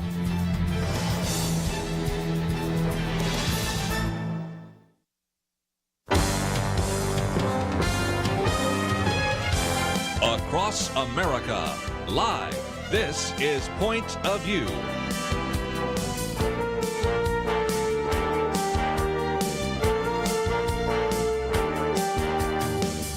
And now, Kerby Anderson. This hour we're going to talk about the subject of discernment. It's something we've talked about before, but have we really described it and helped you understand how you can actually hone your ability to have spiritual discernment? That is going to be our topic this hour. And in studio with me is Byron Barlowe. He's been on the program with us many times before. The research associate and digital communicator with Probe Ministries. He's been there for 15 years with me. And of course, also in the past, as we've introduced him, we've also mentioned he spent 20 years with Campus Crusade for Christ and has worked on a variety of different worldview scholarship issues and all the rest. If you find yourself, as we go through this, wanting more information, you can go to probe.org, and you have an article about discernment. So, Byron, always great to have you in studio. So good to be back, Kerby. Okay, we're talking about discernment, and first of all, maybe it would be worth just talking about why that's so important, because you've kind of looked at kind of what's going on in our society right now. Yes, and a lot of the things we discuss at Point of View and every day you're on this, and at Probe, that has to do with discerning what's going on. But there's a lot of obviousness that people feel that they see now. When you've even got, as you said earlier today, Bill Maher, the atheist cursing guy, saying that we've got a problem here with viewpoint discrimination and this sort of thing, then we know that it's kind of coming full circle.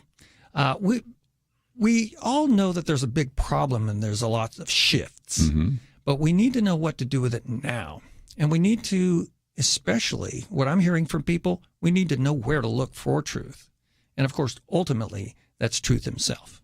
And again, certainly that's in the Bible. But you've been noticing how this has kind of morphed a little bit, because it used to be that there was sort of an open discussion, and now you're not even allowed to ask certain questions. What did you say?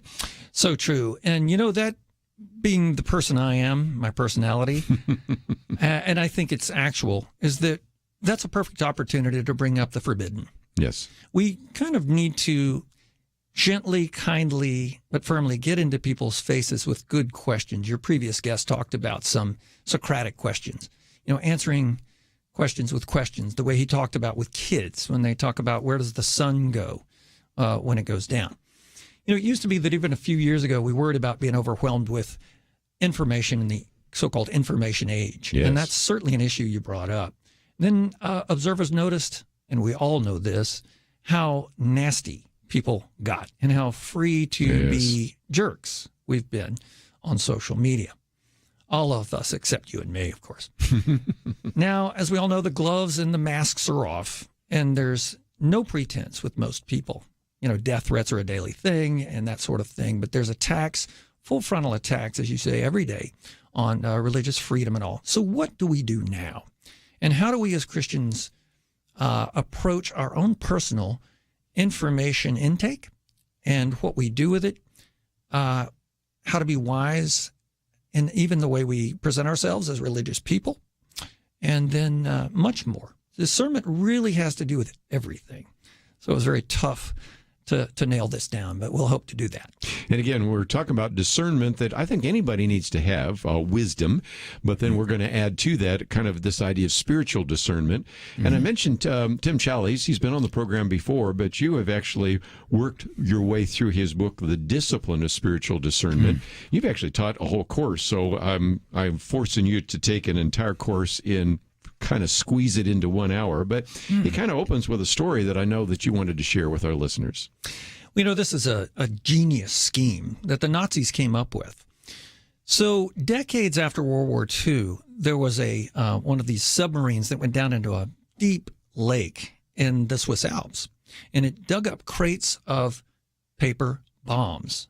Now, these were not explosives, but they were meant to have a really explosive effect. Mm-hmm. So really what they did was take artisans and make exquisite facsimiles of the British pound. And they were going to drop them from airplanes, from bombers. And so here's free cash. So who can resist that? And who can tell the difference? It was said that they were so well done that even experts would have to really look at them. So amateurs had no hope of differentiating. So what would that do? Well, that would ruin the British economy because people would start exchanging them. Banks wouldn't take them once they figured it out. Commerce would stand still. And this was really going to rot the economy of Britain from the inside out. It also strikes me, too, that seems to be what's happening now.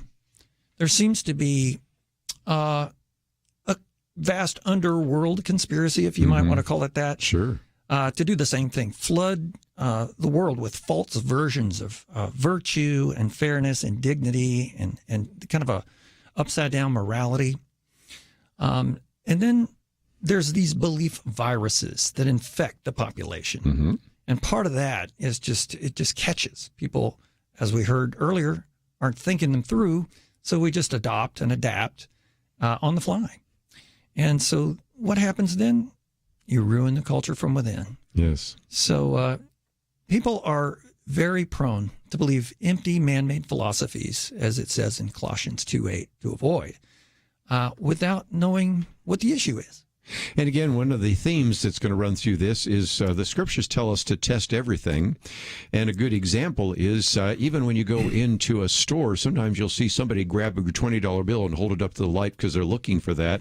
And that goes back to our Nazi story, because sooner or later, and hopefully sooner, they would have figured out, if they had dropped all that counterfeit money there, that some of it was fake. And so one of the things we want to really, if you can, train some of our listeners is to understand what it means to test everything, right? Yes, and as Challies said in his book, you mentioned, everything means everything.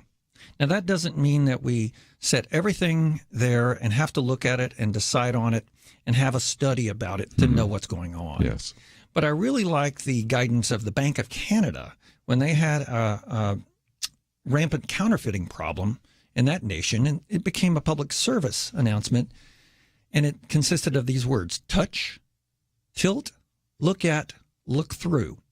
And so really when you want to see if something is funny money or a false piece of information or a claim, you need to really look at it closely and look through it, look behind it, look underneath it. And a lot of that has to do with the history of ideas.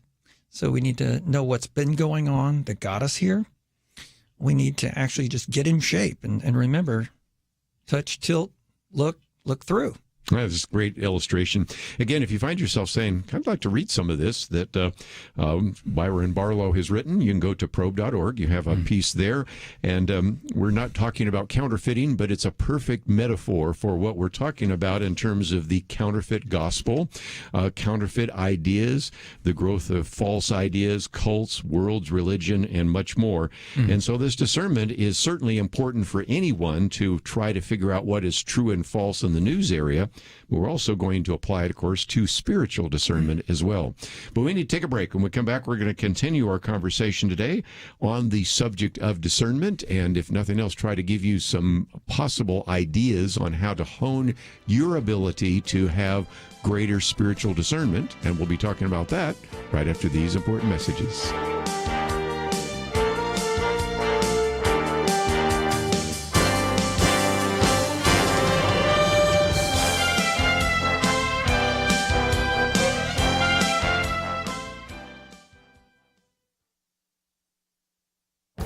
This is Viewpoints with Kerby Anderson. John Stossel says the problem is bad laws. Rafael Mangual describes it as the overcriminalization of America. Both are talking about the same problem and teamed up to produce a video that highlights an issue that needs to be addressed. To put simply, we have too many laws on the books, and many of which are outdated and need to be removed. For example, there's a law in South Carolina that bans 18-year-olds from playing pinball. Taking a rake from New York to New Jersey is actually a federal crime. Stossel pushes back on some of these examples in the video by pointing out that nobody goes to jail for silly or outdated laws. Mangual responds, that doesn't mean it's not a problem. Compliance takes time, money, and effort. He then provides examples where people were prosecuted. A woman was prosecuted for sheltering animals during a hurricane. She said she was just trying to make sure these poor animals weren't drowning, but North Carolina prosecutors filed criminal charges against her for practicing veterinary medicine without a license. In Kentucky, one man was giving eyeglasses to needy people who could not afford eye doctors, but the state official told him that this act of compassion was a crime. In these cases, you can see part of the problem is that established businesses are using existing laws or getting other laws passed so they can push out competition. They have lobbyists and can use laws and bureaucratic regulations to give them a market advantage. The bigger issue is that we have too many laws on the books. People commit crimes nearly every day without even knowing that they are doing so. State legislators need to focus some of their attention on existing laws that are outdated and unnecessary. Before they pass new laws, they should repeal the laws that we no longer need. I'm Kerby Anderson, and that's my point of view.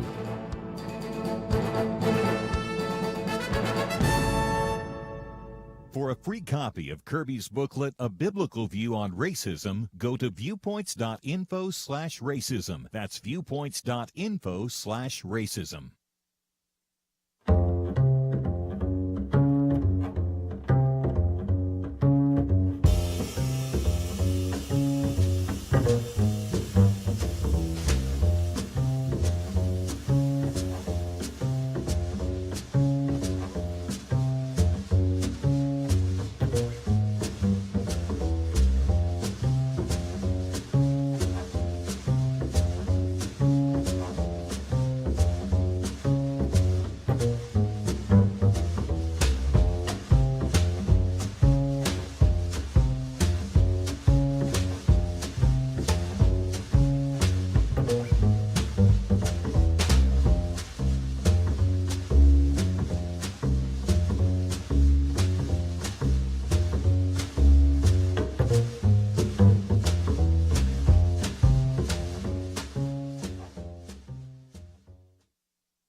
You're listening to Point of View, your listener-supported source for truth. Back once again as we are talking about discernment, and in studio with us today, Byron Barlowe.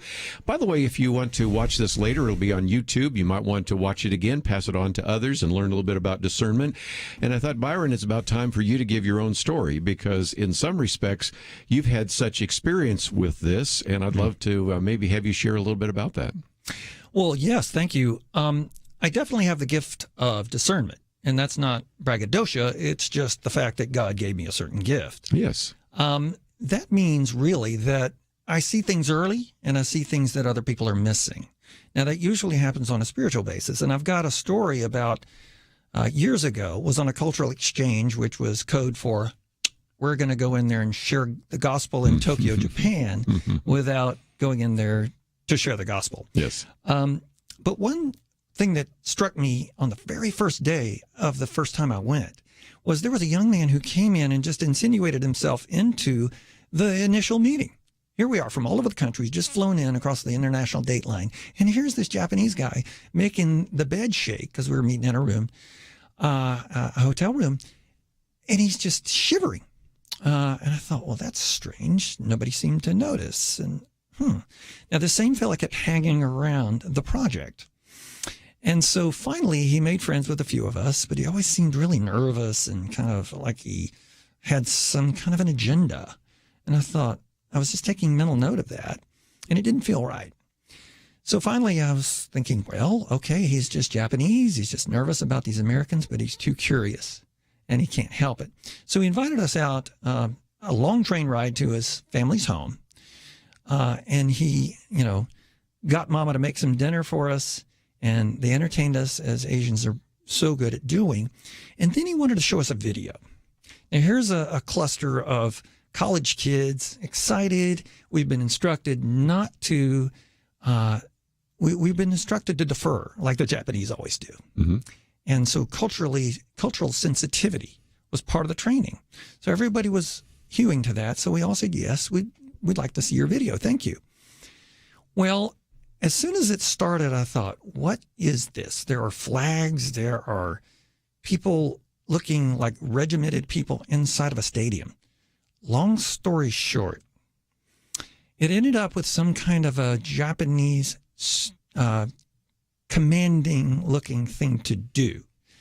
And what it amounted to in my mind, I said, oh my God, they are having us pray to receive a cult, basically instead of pray to receive Christ. So he was evangelizing us in a cult that happened to be a violent cult, a Shinto type offshoot. And my friends were just kind of, I think they even bowed.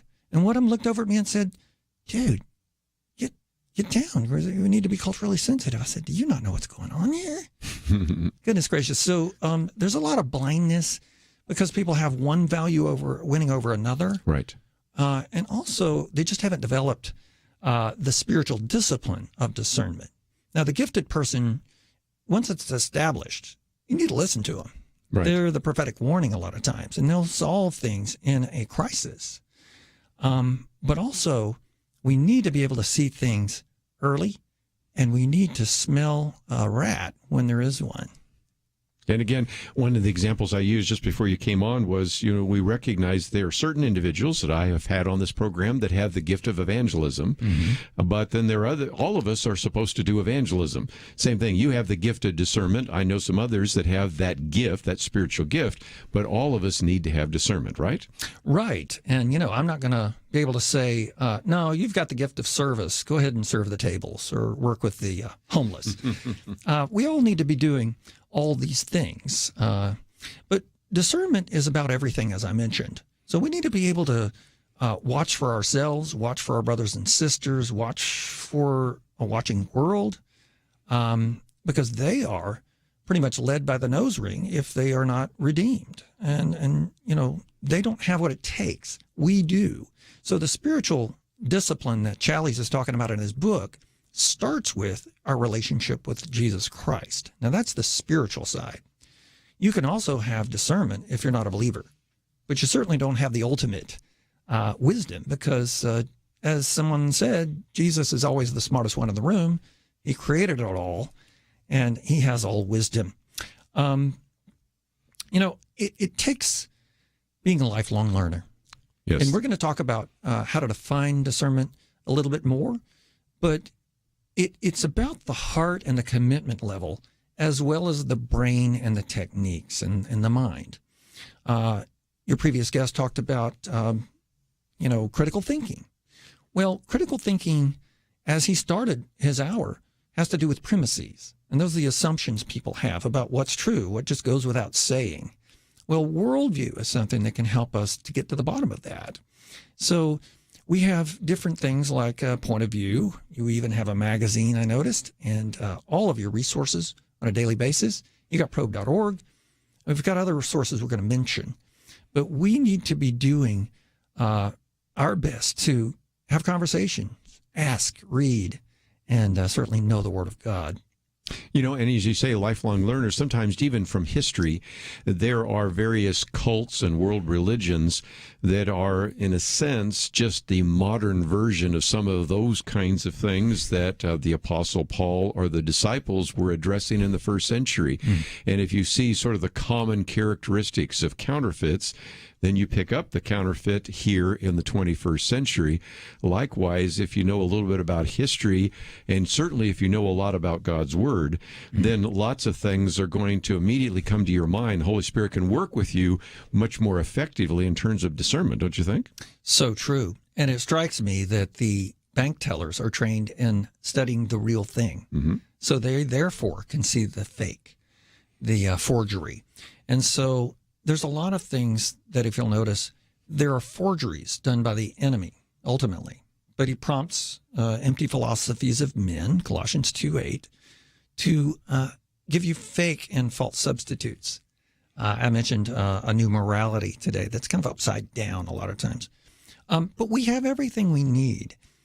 Peter, in one of his letters, says, yes, by his divine power, he has provided everything required for life and godliness. And it talks about his great and precious promises. If any man lacks wisdom, said James, let him ask, and God will grant it gladly.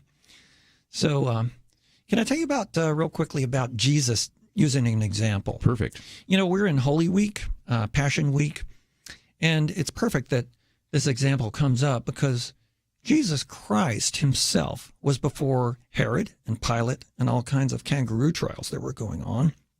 And sometimes he answered them and sometimes he didn't. Mm-hmm. And that goes with a proverb that says, answer a fool according to his folly.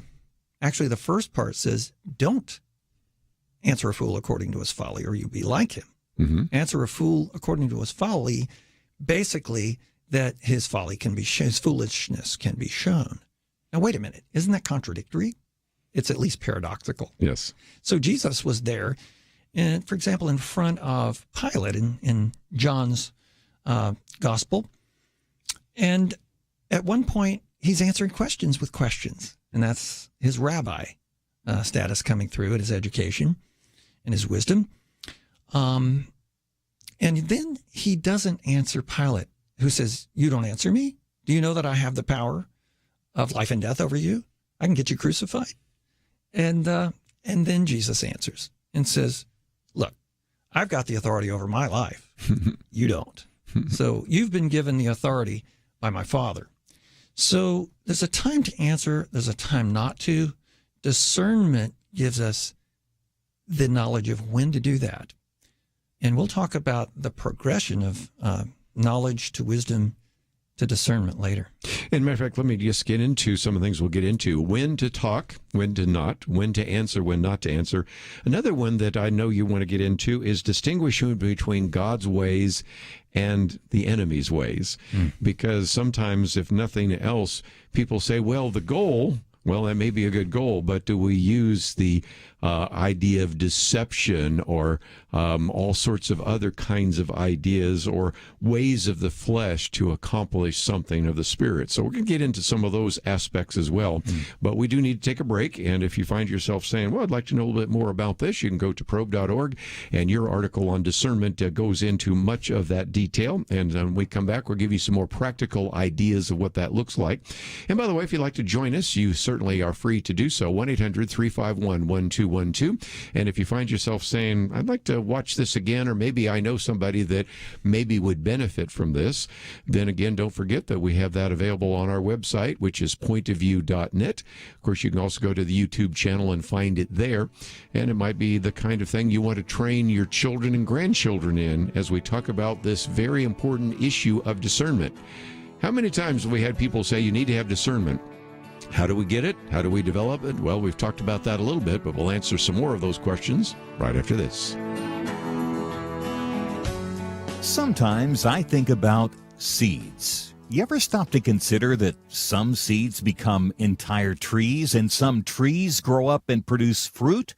Other seeds become flowers or vines that bring us vegetables or berries.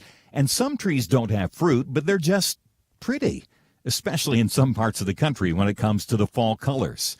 Yes, sometimes my mind goes off like that. And I also think about such things when it comes to the seeds that so many have planted in the quest to impact our nation through Point of View Radio. You may think that your gift is a small thing, but like a seed, it can grow to have an impact beyond your imagination. If you want to see beauty again in America, consider planting a seed today and making a difference by joining the Point of View Truth Team. Get the details today, right now, by visiting pointofview.net/team or call us at 1-800-347-5151. Plant a seed for a great future. Cultivate truth. Pointofview.net/team and 800-347-5151. Point of View will continue after this.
You are listening to Point of View.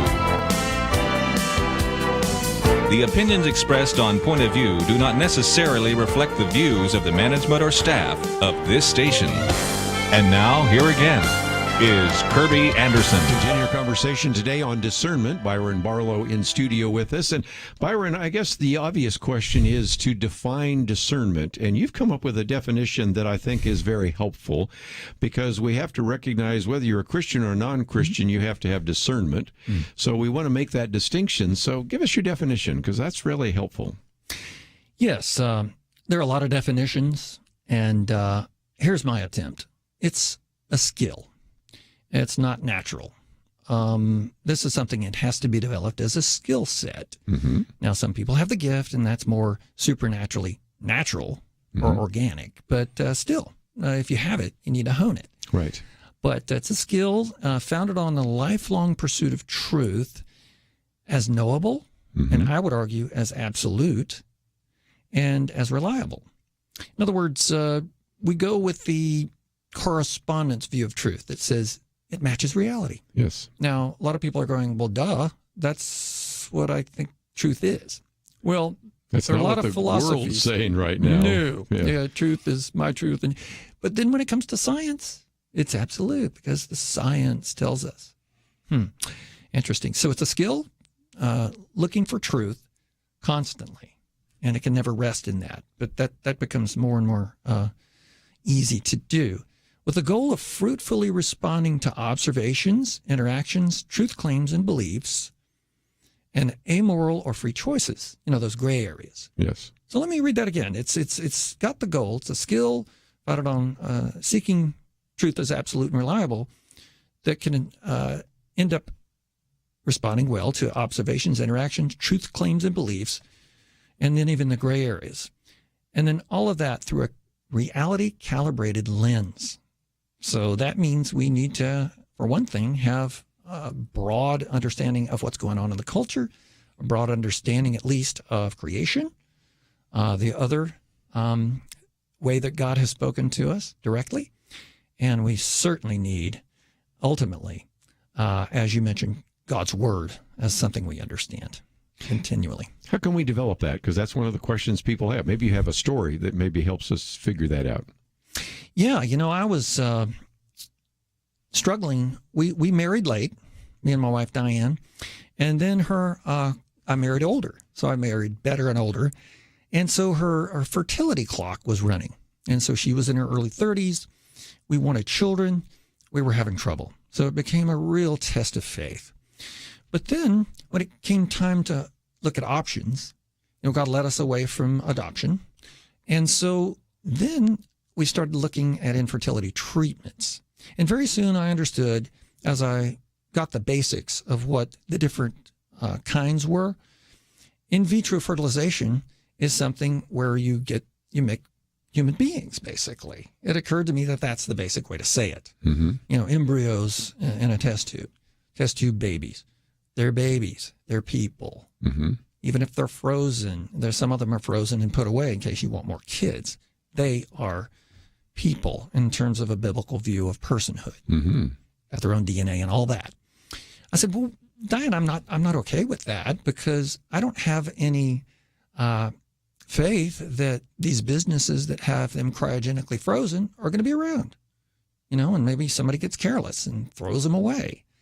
They just threw away our kids. And I wouldn't care if they're ours or not. That principle, I don't want to go with that principle. So I called a well-known Christian ethicist, has ties to the ethics department at a seminary. And he heard what I was talking about. He knew that I was praying. He knew that we were seeking God on this in the scriptures. And he said, well, I think that it's up to you now.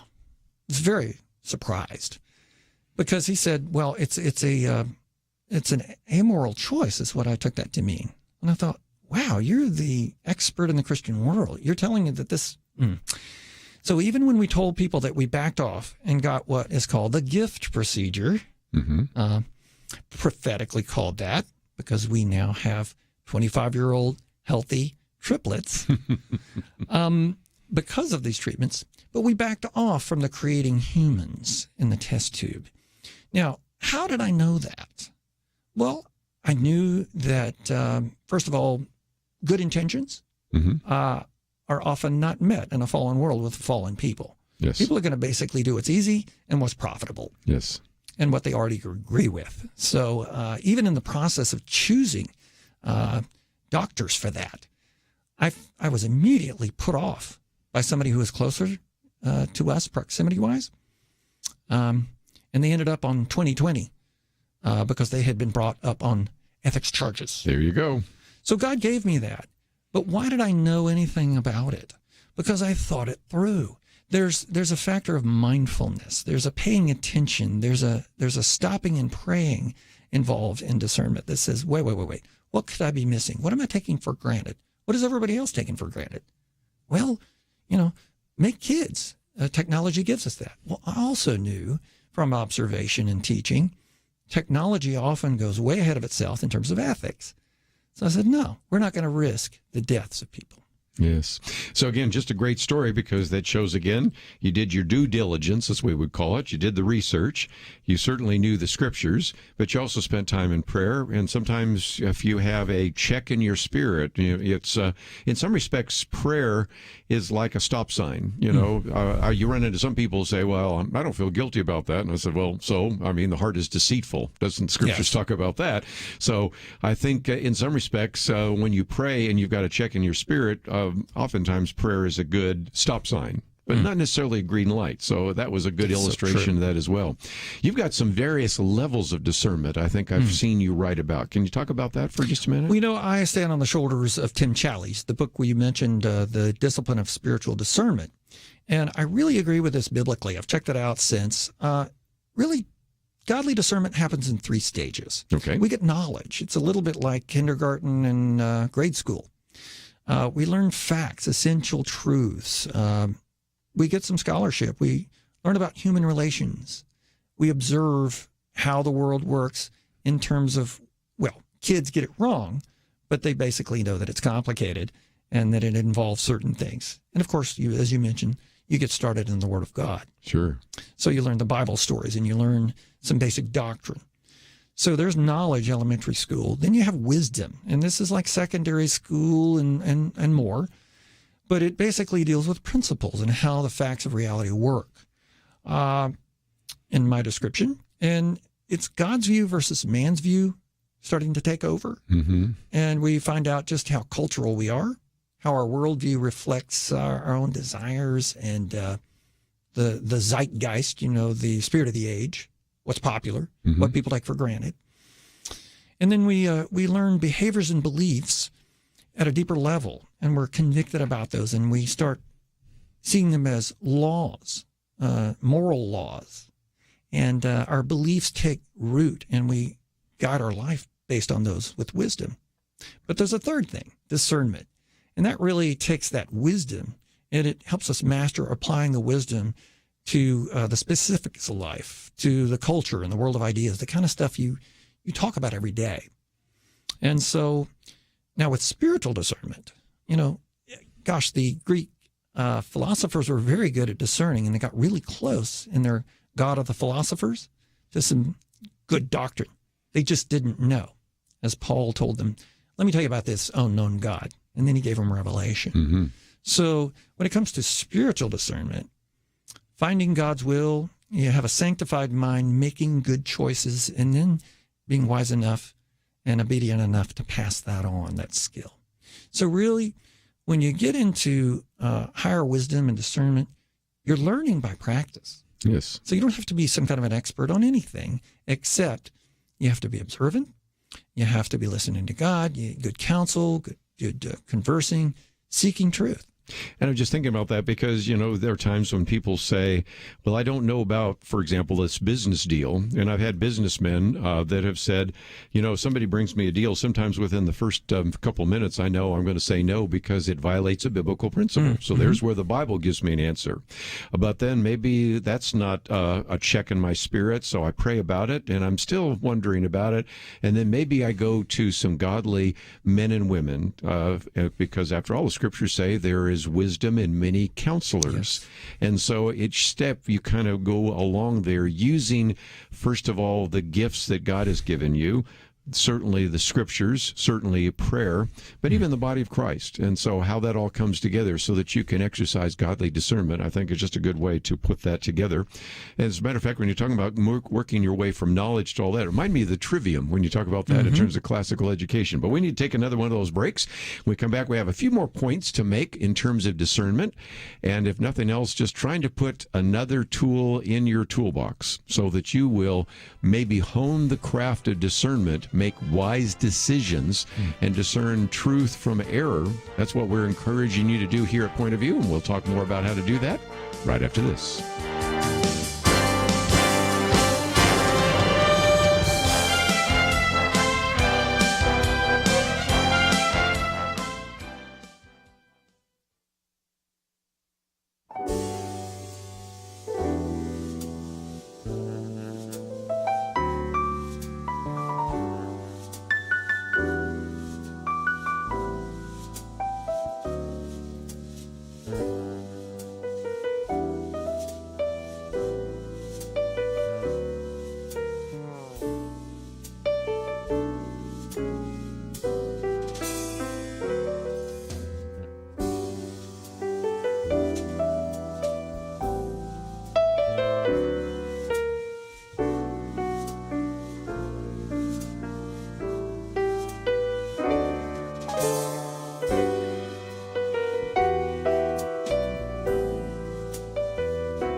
Now, back to Point of View, your listener-supported source for truth. Back for a few more minutes as we talk about discernment. Matter of fact, we're going to get in just a minute, discernment in news and views. But I thought, Byron, if nothing else, you and I have talked off air, I thought it'd be fun to mention we need discernment in relationships, don't we? Oh, yeah, especially us guys, don't we? Yeah. This whole knowledge to wisdom to discernment progression, it struck me that, boys and even young men, due to some data gathering with girls and women, and, especially even those who deny the bilateral differences, if they're honest, they say, look, at least I know they're very different. Yes. The sexes. And often you pick up what doesn't work, which is a process of elimination. Oh, yes. That knowledge brings. And then you get into wisdom. It starts to dawn on the good-willed, open-hearted, and open-minded guys that females are not just different, but they're distinct in their abilities and strengths, and they need them. That's biblical. They're different in nature. They need to be esteemed and loved and all that good stuff, and fought for. This is biblically speaking, of course. And then discernment helps, especially the married man, not to step on her proverbial air hose of her basic needs, and not to screw up. So it really is something that you can do and you need to do and learn how to do in all areas of life. And that can sound overwhelming. But again, Paul said, I have the mind of Christ. And I know that we all do. Well, again, that's kind of fun in terms of relationships, but we do a lot of news and information every day here on Point of View, and you've got a couple of ideas on how to maybe exercise discernment in terms of news and views, don't you? Yes. I studied journalism, and one of the clearest things that God directed me away from was going into journalism. I think this discernment gift would have lasted about 5 minutes maybe, but we want to learn by doing, like I said, and so we need to vet the news and opinion sources that we take in. And, I've found that over the last year, that's been adjusted many times. Isn't that something? Yes. And, we've even noticed, and it's been mentioned by many conservatives, that Fox News has been undergoing change. There was even a judge lately who called the Washington Post and the New York Times basically liberal broadsheets. Yeah. Liberal Democratic Party broadsheets. So we all know that kind of thing in the extremes, but we need to stay vigilant. Things tend to go south, and we get a mixed bag on right and left, Christian and non. So and I had a news source that I really liked. It spoke to me as a conservative constitutionalist, and it resonated with me as a believer, but there was something about it. And so I thought, now, they're appearing everywhere. It was served up to me all the time on YouTube. Who are these people? And that's one thing that you should do, even for a church. What is their statement of faith? Well, I found out from some sources that were a little sketchy to me that the claim was it was run by a cult. And since it was Chinese, and since it was virulently anti-Chinese Communist Party, there was a factor that I took in that said, well, the enemy of my enemy is my friend, the ideological enemy. And so, but I held it in a provisional way, and I kept looking at it, but I read it warily. And then I did some more searching, and I found out from that paper itself that, yes, indeed, it was from this cult. Well, I ended up subscribing because trained in journalism, I knew some good journalism when I saw it. It's so rare. But I definitely had that in my filter. Sure. So I don't pay a lot of attention to their spiritual section. Yes. But you can certainly learn from those and, any source. But again, you need to have discernment. That's back to our key word, isn't it? Yeah, you need a good filter. Right. And so then you need to filter your filter. And it's getting really hard because we start questioning everything, even our trusted sources. Sure. But we need to test our own hearts, too. That's the thing. We can often cancel people in our hearts while we're complaining about the cancel culture. And I found myself that during the COVID shutdown and all the things leading up to the past presidential election, that I was becoming a bit more all one side. And I was taking in all one side because I got tired of the other side. Well, that's not healthy for somebody who teaches discernment. Right. And certainly for anybody. But there's several things that we say sometimes that I think need addressing. So am I cursing the very people that curse me? Am I canceling them? And one thing that I hear conservatives say a lot, and Christian conservatives too, is simply, that's stupid. Yeah. And even some talk show hosts, how can they believe that? Well, they believe it for reasons. And that doesn't help. And it's not an intelligent thing. People are trapped. They're fooled. They're lost.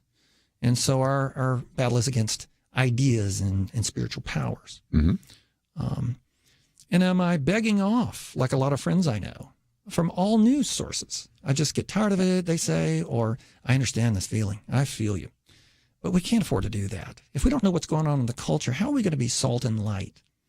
Our salt, is not salty anymore, and our light gets very dimmed. or even covered up. And then there's the it's all political.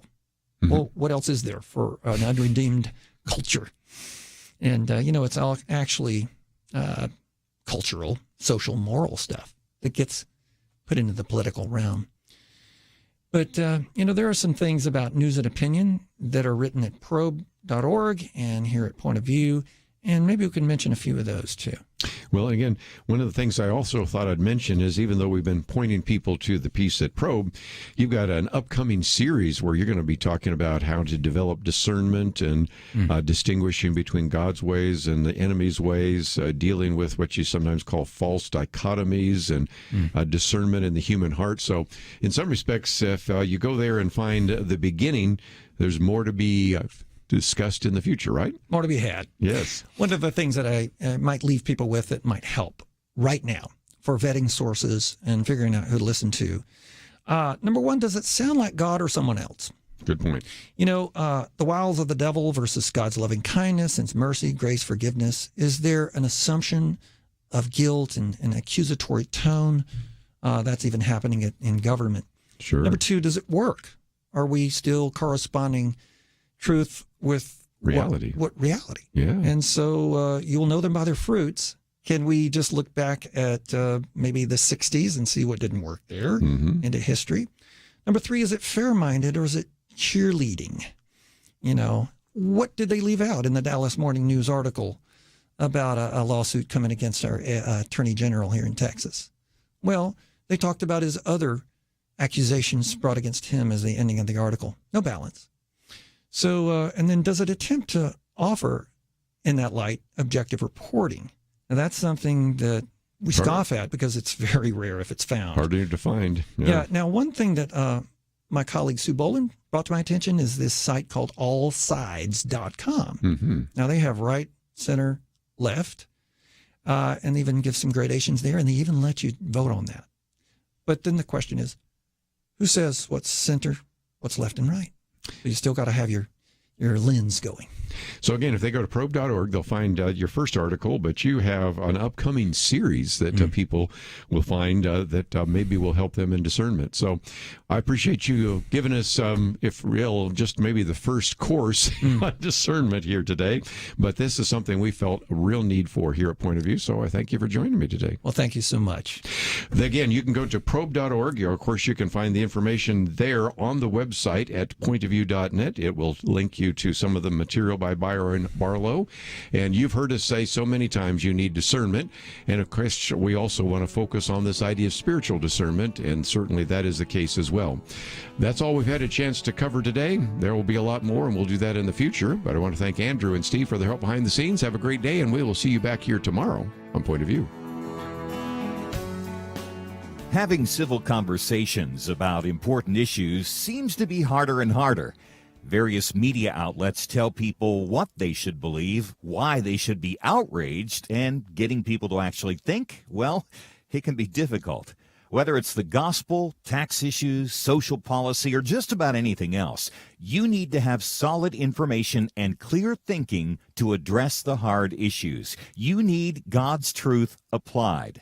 And that's what you get in less than 2 minutes with Point of View's Viewpoints Commentary, a daily resource to help you be informed and think through the things we need to be talking about. It is free and will arrive in your inbox each day when you visit pointofview.net/signup.